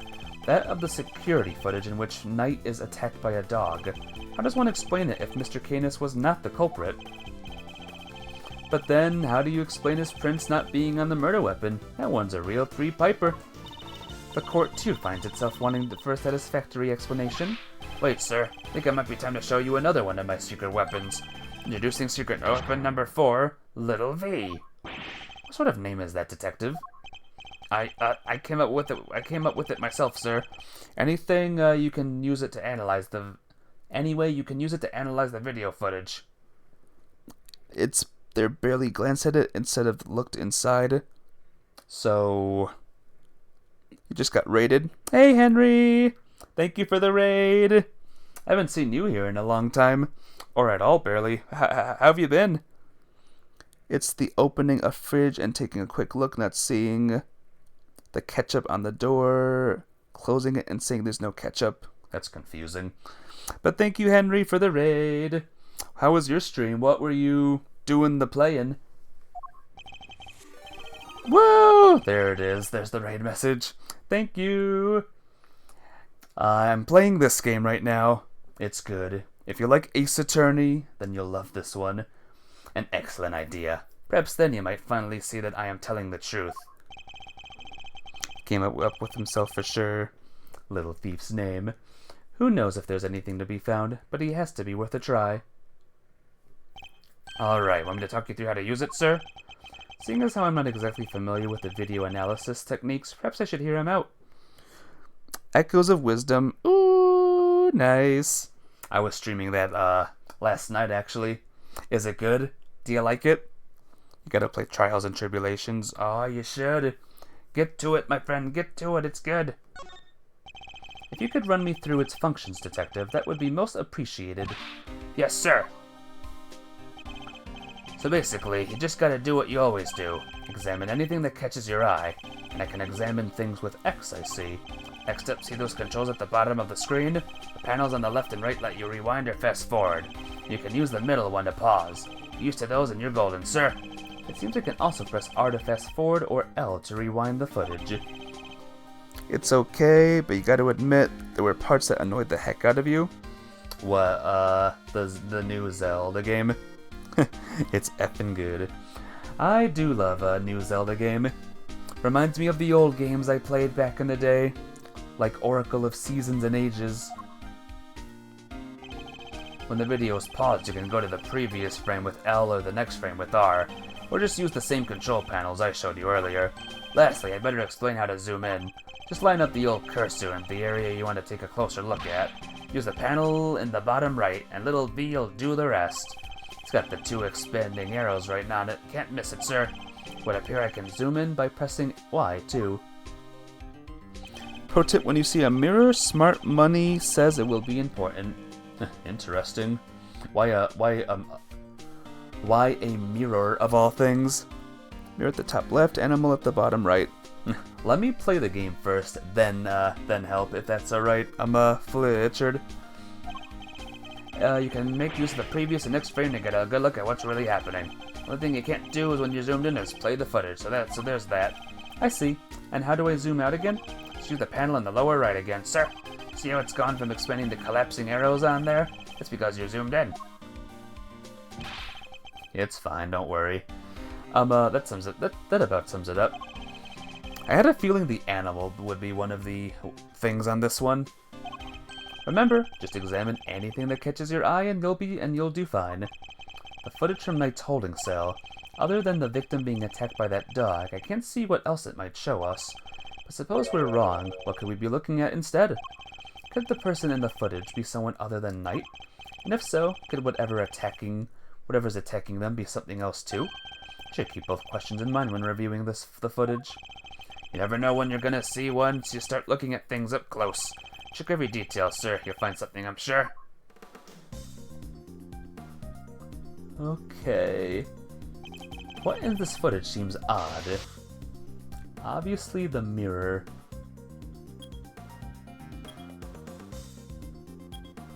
Back. Back. How do we do back again? How do I zoom again? Why? Is this a rabbit? This does not look like that big, massive dog, though. Just saying. Sir, look. I suspect we may have made a critical error of judgment. What we're looking at here is no dog. This animal is a bear, a cat, a pig. A cat, maybe? How is it not those two? I am so stupid.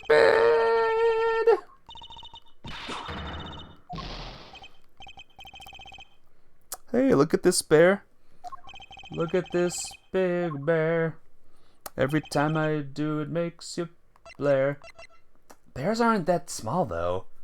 Even the one on that one guy, that thing was like big. A big bear. This thing looks really tiny. That's not a dog, it's a bear. What? So the paw prints were from the photo I took. We're not canine, but ursine. Bear cubs aren't bear cubs but gigantic too, though? At least all the ones I've seen are gigantic. A bear, so could that mean... Yes, I think it could. After all, who else do we know with such a pet? Yeah, this thing's huge! You're also looking at a stranger angle. That looks big to me. And if we were mistaken about the creature in the footage, plus the shadow was black. You think blackness was hiding all that white? That thing is adorable. I know. That's the thing about this prison. It houses cute animals for some reason. A young bear cub can look like a large teddy bear. Yeah, large. So it's big. It's barely 3 feet tall. It's the only size of his torso. Given how shadows work, yes, actually you do. I don't know. I'm gonna call kind of BS on that one. It's not inconceivable that we were mistaken about the person in the footage too. Maybe there's something in there that could prove it, sir. Something that shows it wasn't Knight. You're right. We can't see the person's face, which means a direct identification is out of the question. But perhaps there's something that can tell us who they are indirectly. Indirectly? Like the mirror? Yes, it's certainly worth a look. Alright. Now we're looking in the mirror. Oh, wait a minute. Here, do you think? Whoops. I have to zoom in. My bad. I forgot to zoom in on that part, guys. Play, please. Oh, whoops. Back. Back, back, back, back, back, back, back, back. And do we have to prove, like, exactly what the frame is? The figure is reflected in the mirror here, too. Is that a hat? Say, doesn't that look like the hats the guards wear, sir? Aw, geez, is that what I think it is? Have there been any reports of one of the animals attacking a guard recently? Not that I've heard of. So this may not be a guard at all, but somebody dressed as one. Gosh darn it. This maybe? The missing guard thingy? Take that! Please say yes. Okay, thank God. So, no guards have reported being attacked by an animal as far as we know, but we did hear about a guard's spare uniform being stolen. Could the person in the security footage perhaps be someone disguised as a guard? Someone attempting to escape without being noticed. A guard disguise? Guess it might work. Wait, weren't we just talking about someone? We were indeed. Someone who seems to have successfully made his escape. We had assumed that it was night in the security footage. Well, it was his cell. It's hardly a crazy theory. Perhaps, but now that we know about the hole under the bed, it is no longer the only possibility. Whoever had access to the tunnel could very well be the one caught on camera. And who was that, Mr. Edgeworth? Would you care to tell the court who you believe this person to be? Yep, just let me say first. The person in the security footage is... I'm guessing since it's the abnormally small bear, I'm gonna guess this guy. Take that! I believe I know who our guard in disguise is. It is none other than Rocco Carcerato, the prisoner who recently escaped from this facility.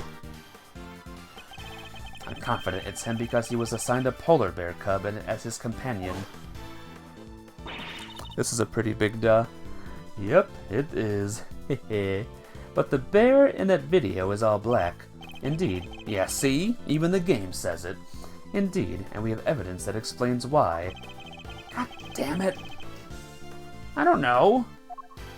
This, maybe? Is it the dirt? The tunnel dirt prints? I saved it recently, right? Take that!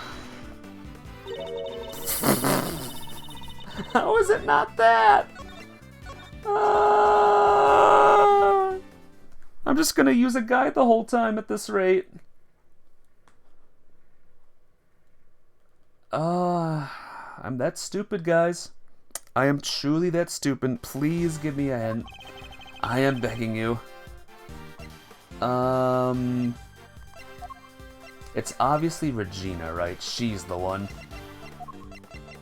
Regina is like totally sus. Didn't Sahit say he was messing around with mud treatments? So what evidence would that be then?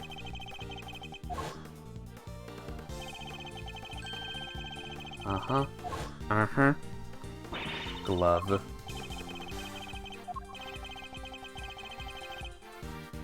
I guess when I say hint, I'll say things like, is it in this section, or this section? I at least want to attempt to figure it out on my own. I am the most retarded human in history, but I at least want to attempt to solve it myself. But, thank you, Rubber Glove. Take that! Recall, if you will, Mr. Frank Solid's testimony. That's the rubber glove I dropped. Would you care to explain why it's so dirty? Oh, of course, that's mud from one of the pet treatments I've been practicing. I was giving one of the animals a mud pack right when the incident happened. I see. Around what time would this have been? Let's see. The show had already started, so around 9 a.m. perhaps. The thing is, the more mud I applied, the more in the zone I got, and the darker the animal's fur became. There's no trance quite like a trance one enters when one slathers an animal with thick black mud. While the circus performance was underway, he was giving one of the animals a mud pack treatment. And that animal could have been, indeed, our polar bear. Mr. Edgeworth, your latest assertion simply introduces yet another contradiction. The footage from the security camera? I fully understand, Your Honor, and your doubts are entirely justified. Mr. Sawhut mentioned applying the mud pack while the circus performance was underway, and this does indeed introduce a new contradiction concerning the security footage. It does? Yes, let's put it in this way. What would you expect the footage to have been recorded, Kay? If it was taken right after he applied the mud pack treatment, it should have been around 9 a.m., in which case something isn't right about the footage. Better save just in case I gotta make another choice. Really? And what's that?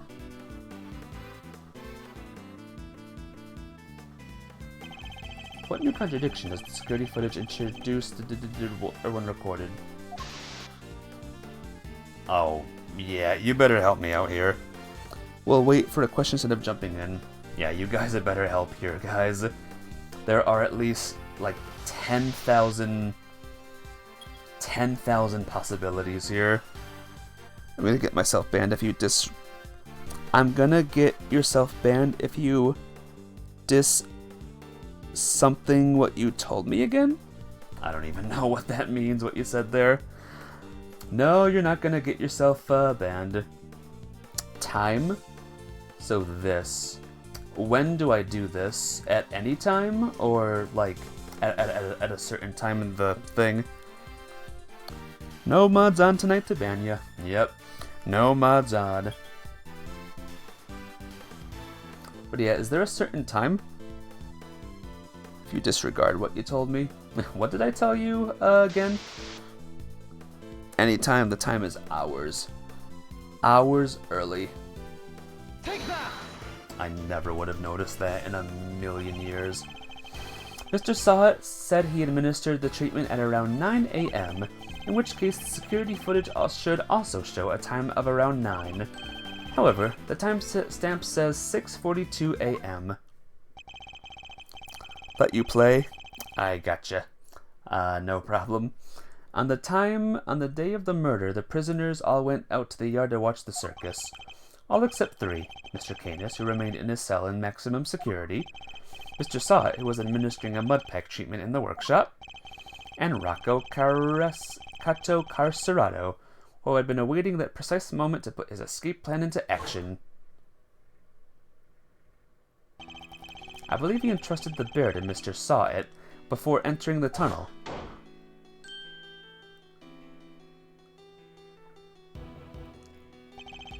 And the bear then slipped out of Mr. Sawhut's grasp to run after its human. Oh no. Mr. Sawhut would have then left the workshop to pursue the bear, which one he saw. Mr. Canis' dog retrieving the murder weapon from Knight's body. It all fits perfectly, except for the security footage, which should have been recorded from around 9 a.m. However, the timestamp is 3 hours off. But why would the timestamp be wrong? Detective, I would like you to have the security camera examined right away, please.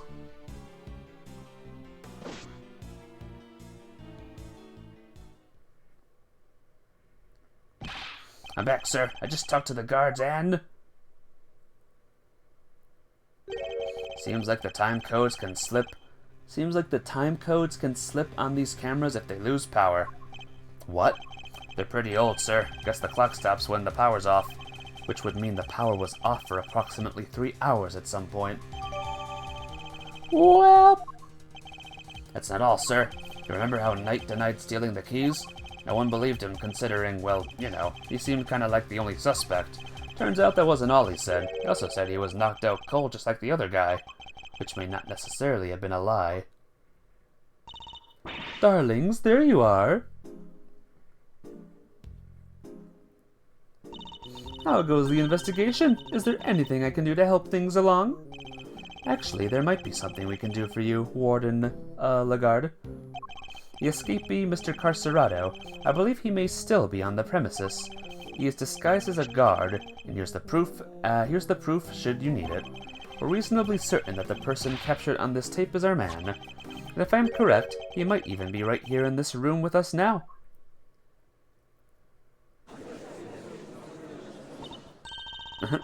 The noise from the ace attorney. Hey, Mr. Carcerado, wouldn't it be wearing a bracelet, right? Yes, a bracelet that could easily be hidden under the sleeves of his uniform. Furthermore, the doors out of the prison proper don't have those sensors that detect the bracelets installed.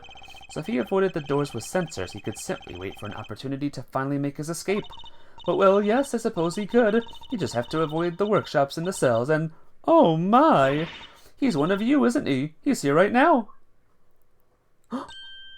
Look, it's Teddy. Hey, paws off. Get your mitts off of me, you big palooka. Thank you, Teddy. Very kind of you to confirm our suspicions. Grah! Dang it, kid. It wasn't for you, Ida. What a thing it is to be loved, huh, Mr. Carceretto? I'm almost envious. We found the polar bear. And the dude. Guards, apprehend this man. A moment, if you will. I have some questions for our would-be escapee. We are to learn the truth. I will need to speak with him, with your permission, of course. I can hardly say no now, can I? Well, come on then. Hit me with your best shot. Hit me with your Mr. Carceretto's escape route led directly into Knight's cell, so it's highly possible that he has something to offer. Tell me, what were you doing on the day Mr. Knight's body was discovered? Do we have our murderer guys? So it was you guys, huh? You're the ones who found my secret getaway tunnel. You know how long it took me to dig that freaking thing. I had me guard's uniform, a hole dug, and a plan in place, so I went for it on the day you found the guy. But then, this little guy just had to come right after me. The second was covered in mud too. Had to go back to our cell. They would have gotten away if somebody hadn't offered Knight and brought up you bums down here. And your little dog too. You claim to have dug the tunnel just now. How exactly did you do it? How? Used everything I could get my hands on, see? Hammers, spoons, you name it. Spent every dime I had on this cockamamie fixer. And what do I get to show for it now, huh? Kehehe. Do not be disheartened, my friend. Tomorrow is another day. There's an outside chance Mr. Carceretto and Knight met face to face, just before Knight's death. I should see what other details I can extract from him. Alright, let the pressing commence. It was you guys, huh? You're the ones who found that thing? Hold it! The tunnel that... Shut up! Who you telling to hold it? The tunnel you said you don't know nothing. You don't know what I had to do. Had to come crawling to the fixer monk. Had to grovel and kowtow day after day after day. How are you gonna give me back the hours, huh? The days, the months? I can't get a word in edgewise. Should have never stuck your nose in my tunnel. Never! You know how long it took me to dig that freaking thing? Hold it! So the tunnel was all your own work? Every inch. You see anybody else in my cell when you were there? That's quite an effort, even for an athlete. Yeah, now that I think about it, that is an insane amount of digging for one guy. Yeah, well, if you don't even know the half of it, kid. But it ain't like I had a choice. Trust nobody and don't get caught. Them's the rules a con's gotta live by. Huh? You know, the rules of being a great thief are pretty similar. Okay. I'd rather you didn't start sympathizing with the suspect. I was just joking, Mr. Edgeworth. Ain't no sticking joke to me. You punks owe me. Had me guard's uniform, a hole dug, and a plan in place. I went for it on the day you found the guy. Hold it! The uniform, was that from the fixer too? Uh-huh, sure was. Heard he had something on one of the guards. Had the guy swipe it from a pal's locker. And were you wearing it when you were crawling through the tunnel? Nope. Would have got dirt on it. Had to hold on to it tight till I got to the holding cell. Once I was out of there and all dressed up, opening the cell door should have been a piece of cake. Here we go, I thinks. Freedom beckons. And then the furball comes and jumps up at me. Which would be the moment captured on camera. I see. I'd be grateful if you could add that to your testimony. Once I was out of that tunnel and all dressed up, opening the cell door should have been a piece of cake. Okay. Is the thing here, Flitchard? Is the right answer here? Bells. Is there a thing that mentions a blackout at all, or anything? Out of the tunnel and all dressed up, opening the cell door should have been a piece of cake. Because of the keys? Yes. Objection! Okay, it's the keys. You claim that leaving the holding cell would have been a piece of cake, as you put it. No, I guess it was, actually. It was the answer, the keys. Yeah, you got a problem with that? Because if we did make it a problem, if you catch my drift. Even if once you had reached Night's Cell, you still had another door to contend with. How exactly did you plan on opening it? Mr. Carceretto, I posit that leaving the cell would have been a piece of cake only because you had the key. I don't got no stinking key. Was saying no to, no to the blackout. I gotcha. If possible, try to use like a complete sentence if you can. I always forget what I say the second I say it. So, I'm sorry. I wish I wasn't like this, I truly do, but this is my cursed life. Sad to say. I didn't need one. It was a piece of cake because the door was open. I walked right out.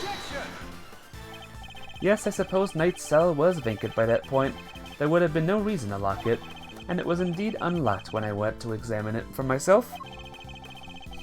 So perhaps when you'd finally succeeded today, it truly was unlocked because it was after the murder, but you had attempted to escape previously. Yeah, security footage shows when you tried and failed because Teddy caught you, which was during the circus performance before the body was discovered. The holding cell was still locked at that time because no one knew that Knight had been killed yet. Therefore, you must have had the key to his cell on you. Without it, your escape would not have been possible. Good. Guard. Are you saying? Could he really have? I believe he could, yes. The theft of the keys was, in fact, perpetrated by none other than Mr. Carceretto. He is the one who attacked the guard. But not just the guard, Knight too. All to gain possession of the guard's keys. It wasn't me, you lousy bum. I didn't even know this Knight guy. That don't matter. After you stole the keys, you went back to your cell to avoid suspicion, and then you waited for the perfect moment to escape. A moment when the prison would almost be deserted rather. That's right. The moment of the show, just before the discovery of the body. Unluckily for you, the particular attempt was thwarted by your furry friend.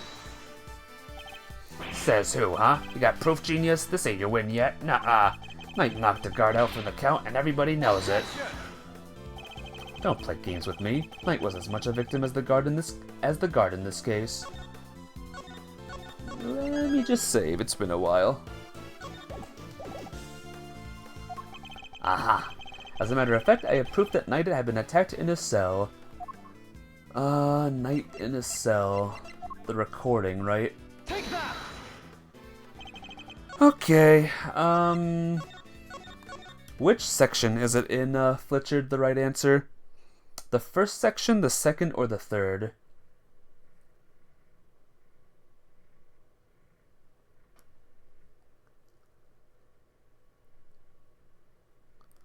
Come on, you can do it. Load. Thank you. So, is it here somewhere? In the second section somewhere? Or in the third section somewhere? I'm gonna get a drink real quick. Oh, it's loading. Gotcha.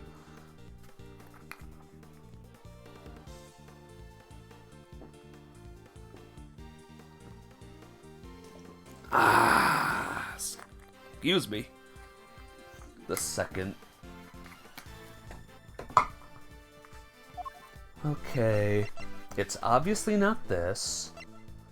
Oh, the floor. Take that! Okay, good. We found traces of Knight's blood on the cleanly wiped floor of his cell.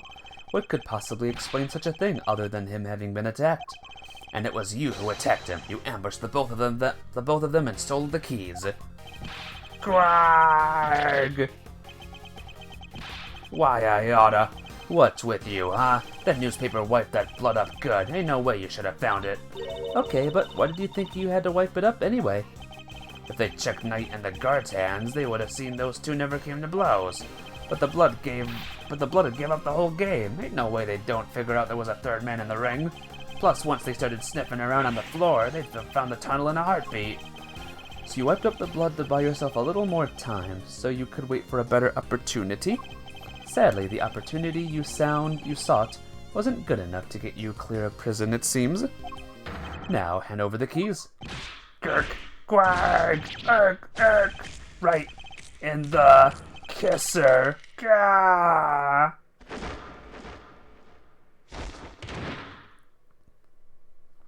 Rest in peace.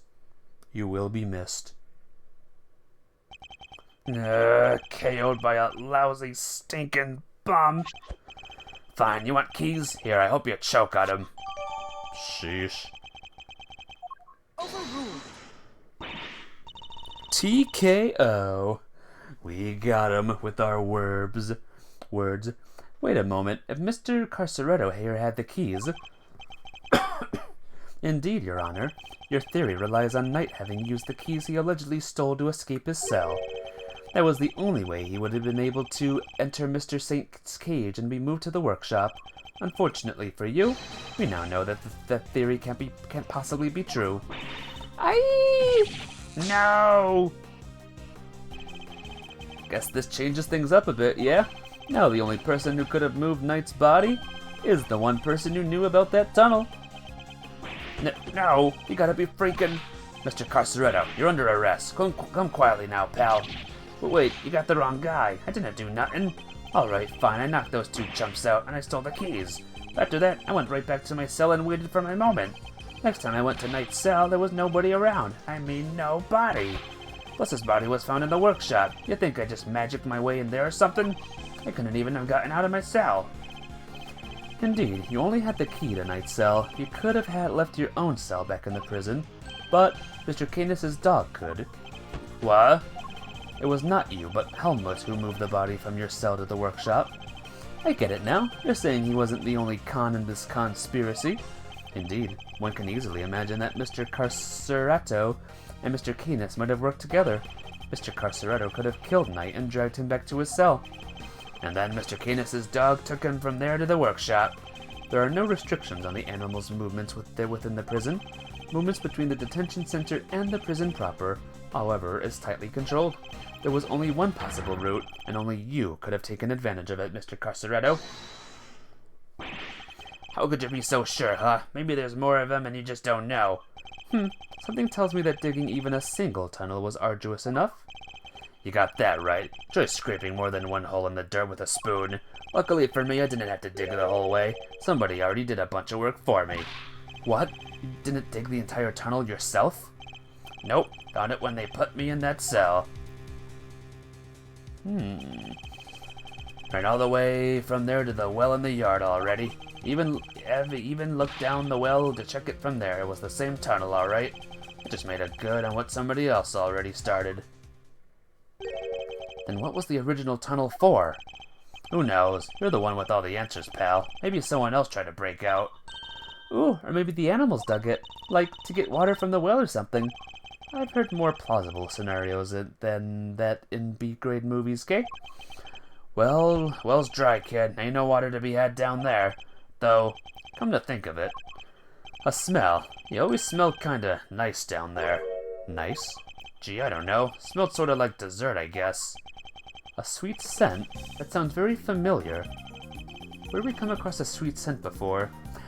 I don't remember. It's been too long since anything sweet happened. Stored in workshop A. No. Is the dog sweet? No. Nothing sweet here. Nothing sweet on this thing. Nothing sweet on the ground, unless the blood was sweet. It was a Candyman that was killed. No. No. This maybe? No. Had a small bell. Oh, I thought it said smell for a second. Which section is this one in? None of these are mentioning a dessert smell. Is it in the first section, the second section, or the third section?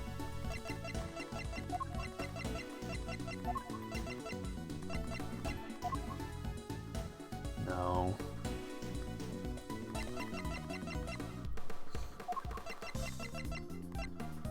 Does anyone remember at all? I don't know if Fletcher left or not. I'll give you like a minute to respond, Fletcher, and then I'll just look it up online. 'Cause I forgot.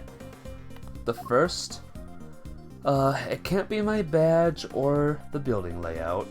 I mean, maybe it is. I don't remember the pocket chest having a sweet smell. I don't think his body was sweet. The door sensors, I don't know if they were sweet. Was this sweet at all? Or the rope sweet? Why not try building layout? Which row is it in? Is it in this row or this row? Read the descriptions. Proof of my profession, I prefer to keep it in my pocket. A map of the facility, including the detention center and the prison proper. Knight hid a chisel in here to prevent it from being found out by the prison staff. Killed instantly by a stab wound to the throat. There was also a small cut on the scalp from when he suffered. I didn't see that. In my mind's eye, I didn't see that. A sweet scent. Like, I hope you all can figure out like just how brain damaged I am. It's bad. It's bad, and I hate it. Take that! Detective Gumshoe noticed a sweet smell when we were examining Knight's body. With the help of a police dog, we followed the scent of the body and traced its route back through the prison. And that, Mr. Carceretto, was how we found your tunnel. Yes, Fletcher, I do have a learning disability. And it's affected me since day one, and I hate it. Could that same sweet scent be what you noticed coming from the well? Very clever, Mr. Edgeworth. You mean to suggest that this is evidence of the body having been moved through the tunnel? I do. You're so sorry that you were just being self-depreciative. No, I'm not. Well, maybe I am, but it's also true at the same time. You're, an SP, so you know how it is to be different. It sucks. I wish there was a way to get rid of it. I truly do. Furthermore, Mr. Carceretto, you are the only person who could have done it. Nobody else had access. You have our thanks, Mr. Carceretto. Truly. Finally, the truth comes into view. Now unburden yourself. It is time. Confess your role in this tragic incident. What? You ain't pinning this on me. I am glad to see that we are finally in agreement, Your Honor. Oh, if only we were, Mr. Edgeworth. Mr. Carceretto may have been an accomplice, but not of Mr. Canis. No, he was working with Mr. Knight, with Mr. Knight. What do you mean? I do not believe that he moved Mr. Knight's body. Instead, I believe that he lent Mr. Knight the use of the keys he stole. You gotta be kidding me!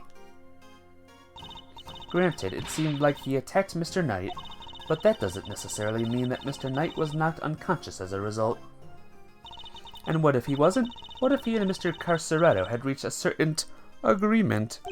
What kind of agreement exactly? Mr. Knight was plotting an escape for which he required the means of leaving his cell. And here was that precise means, in the form of the keys Mr. Carceretto had just stolen from the guard. Mr. Carceretto himself would need to pass through Mr. Knight's cell in order to effect his own escape. Mr. Knight needed only to shout and alert the guards, and Mr. Carceretto's plans would be ruined. And so, the two struck a deal.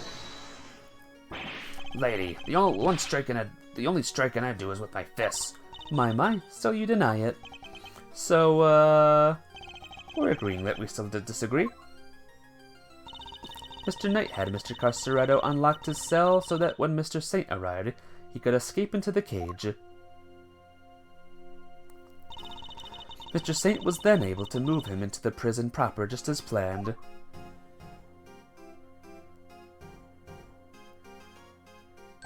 Aha! And then he took Mr. Knight into the workshop and did the dirty deed.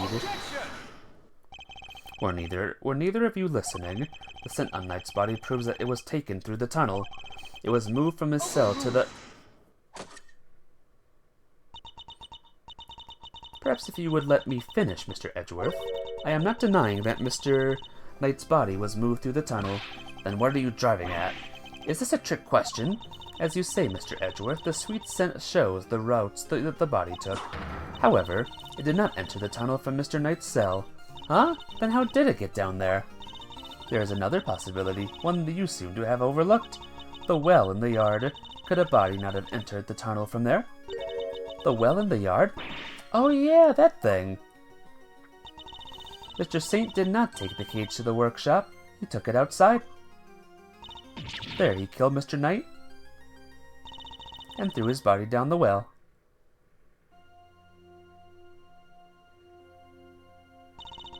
Mr. Canis's dog then dragged Mr. Knight's body here to his owner's cell from the bottom of the well.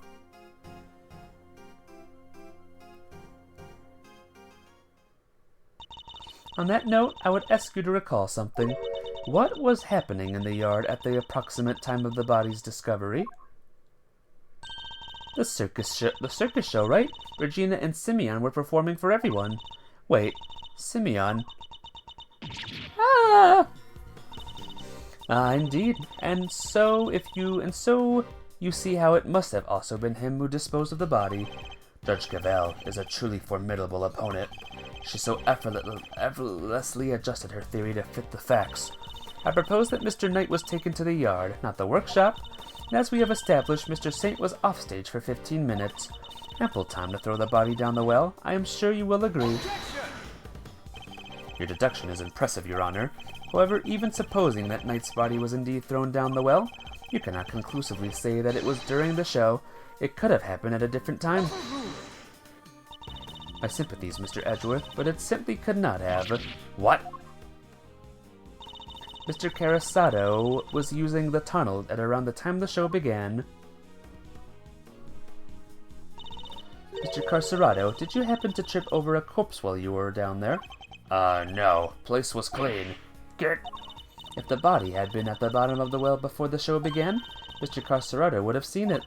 However, he saw no such thing.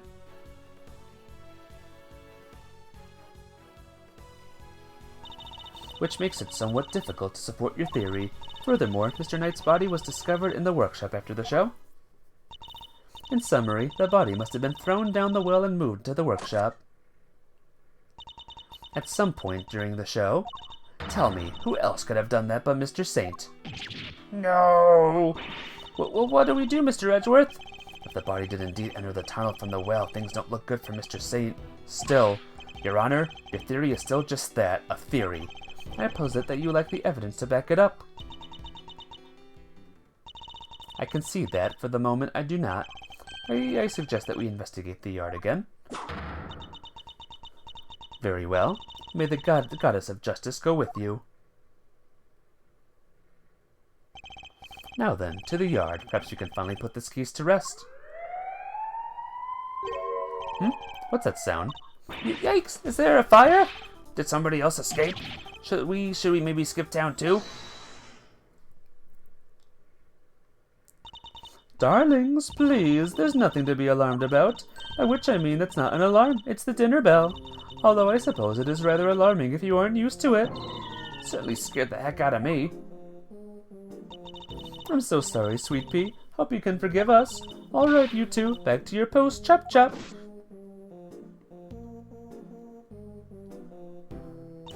And as for you, Rocco Carceretto, it's time we went back to your room. Yeah, fine, I get the picture. Come on, Teddy, we're out of here. At least the Teddy gets more company. Warden Lagarde, we'd like to take one more look around the yard now. Oh, darlings, don't you have homes of your own to go to? Visiting hours are over, I'm afraid. Tomorrow, No, it's imperative that we investigate it right away. I think we've had quite enough excitement for one day, don't you? Murders, escapees, so eventful. It's time our guest went home to Betty Buys, isn't it? Yes, it is. Arg. Come on now, darling. Don't make me bore you with all that. I am the warden. This is an order nonsense. Warden Lagarde is right. Her words is law here, and we must respect her wishes. Mr. Edgeworth, your investigation of the yard will have to wait until tomorrow. You may keep your badge for now. The matter of your standing can wait. I bid you all good day.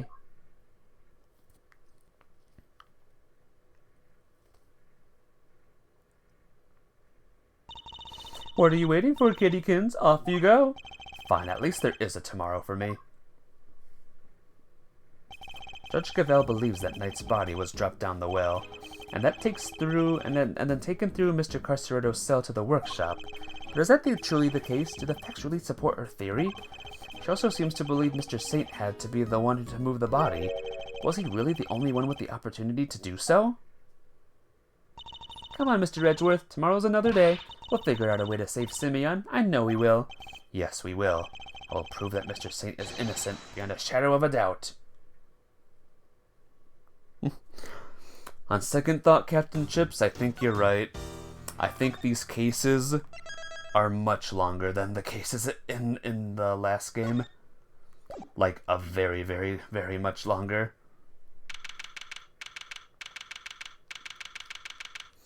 Anyway, I'm going to save the game right here, guys. Thank you for watching. Sorry for dealing with my dumbness.